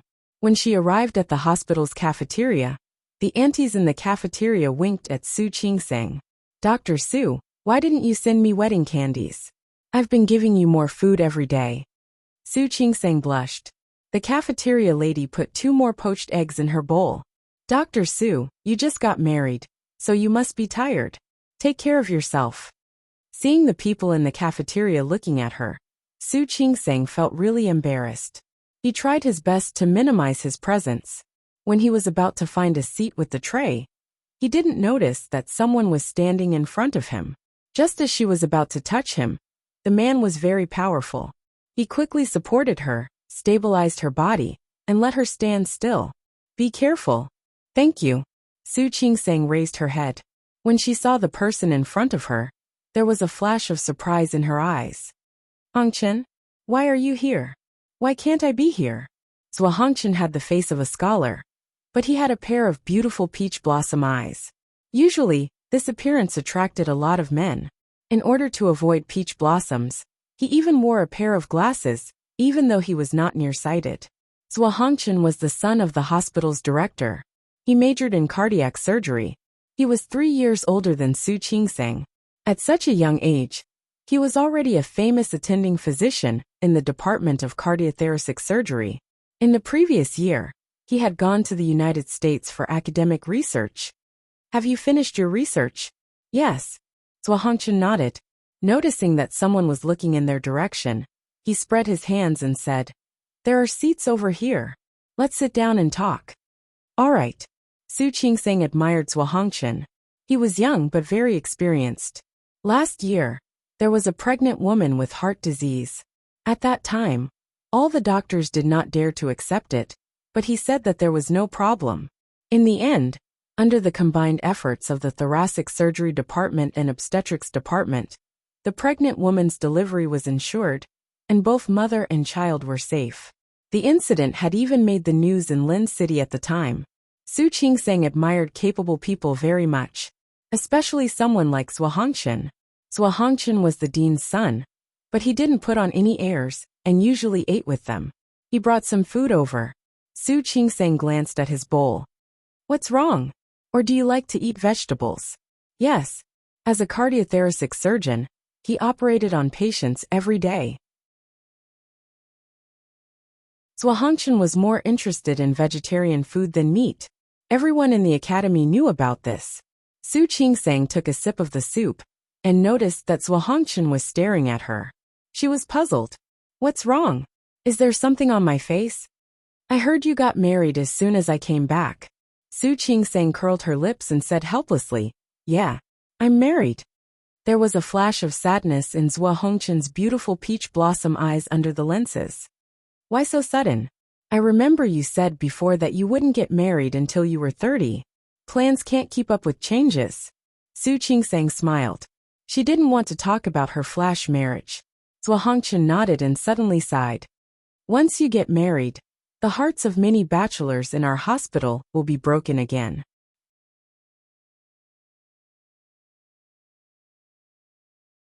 Chapter 40.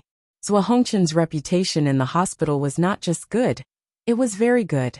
Zhou Hongchen glanced at her and hid the disappointment that flashed across his eyes. Hurry up and eat. I was lucky enough to talk to Dr. Ali a few times during my trip to the United States. We exchanged some ideas.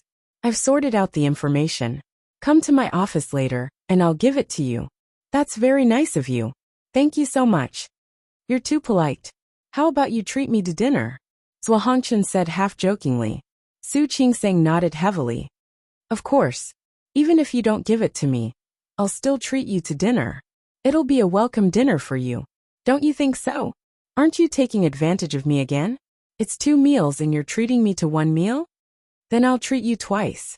3 times. There's still 1 wedding. Zhou Hongchen laughed after he said that. Su Qingsang didn't take it seriously. She and Zhou Hongchen were the same type of people in some ways. They liked their profession and didn't care about family or friends when they were busy. They were both workaholics. They had a good relationship since she started her internship in the hospital. Like Shi Mingwan, Zhou Hongchen was Su Qingsang's good friend. She went to Zhou Hongchen's office to get the information and helped him with a minor surgery in the afternoon. Su Qingsang picked up her bag and was about to leave after work. She completely forgot that Hu Jinyao said he would pick her up in the morning. Are you done? Zhou Hongchen stood in front of Su Qingsang's desk and looked at her focused face on the computer. He couldn't help but laugh. I'm almost done, Su Qingsang said without raising her head. The information Zhou Hongchen brought back was really useful to her. She was at the height of her excitement. You, and a workaholic. Zhou Hongchen said that, but his eyes were gentle. He pulled over a chair and sat down. He stared at Su Qingsang. Su Qingsang didn't notice.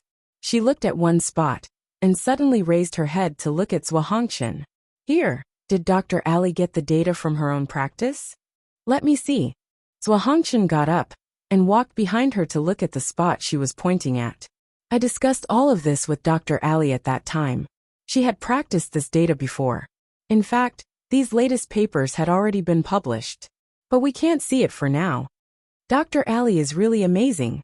Su Qingsang's face was full of admiration as she spoke. This kind of data, this kind of analysis, is it really amazing? Zhuangchen didn't leave after answering the question. Instead, he stood behind her and pointed out 1 or 2 points from time to time to tell her his thoughts. They were all doctors. Even if they were from different departments, they were still connected.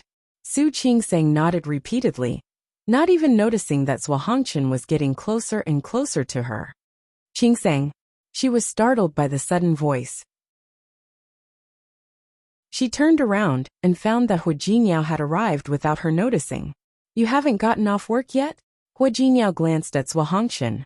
He wasn't wearing a white coat. This person was. I'm almost done. Su Qingsang suddenly remembered that he said he would pick her up. She saved the documents and was about to get up when she realized that Hu Jingyao was looking behind her. Zhuangchen? Su Qingsang rubbed her forehead. She had been so busy that she had forgotten about this. You're tuning in to the Li Mei's Wuxia Whispers YouTube channel. We're so grateful for your support. And don't forget to subscribe to join us on this incredible journey through captivating stories. Your generosity through donations truly makes a world of difference, as it's the primary source of revenue that allows me to expand and enhance this channel for you. Thank you from the bottom of my heart for being a part of this adventure.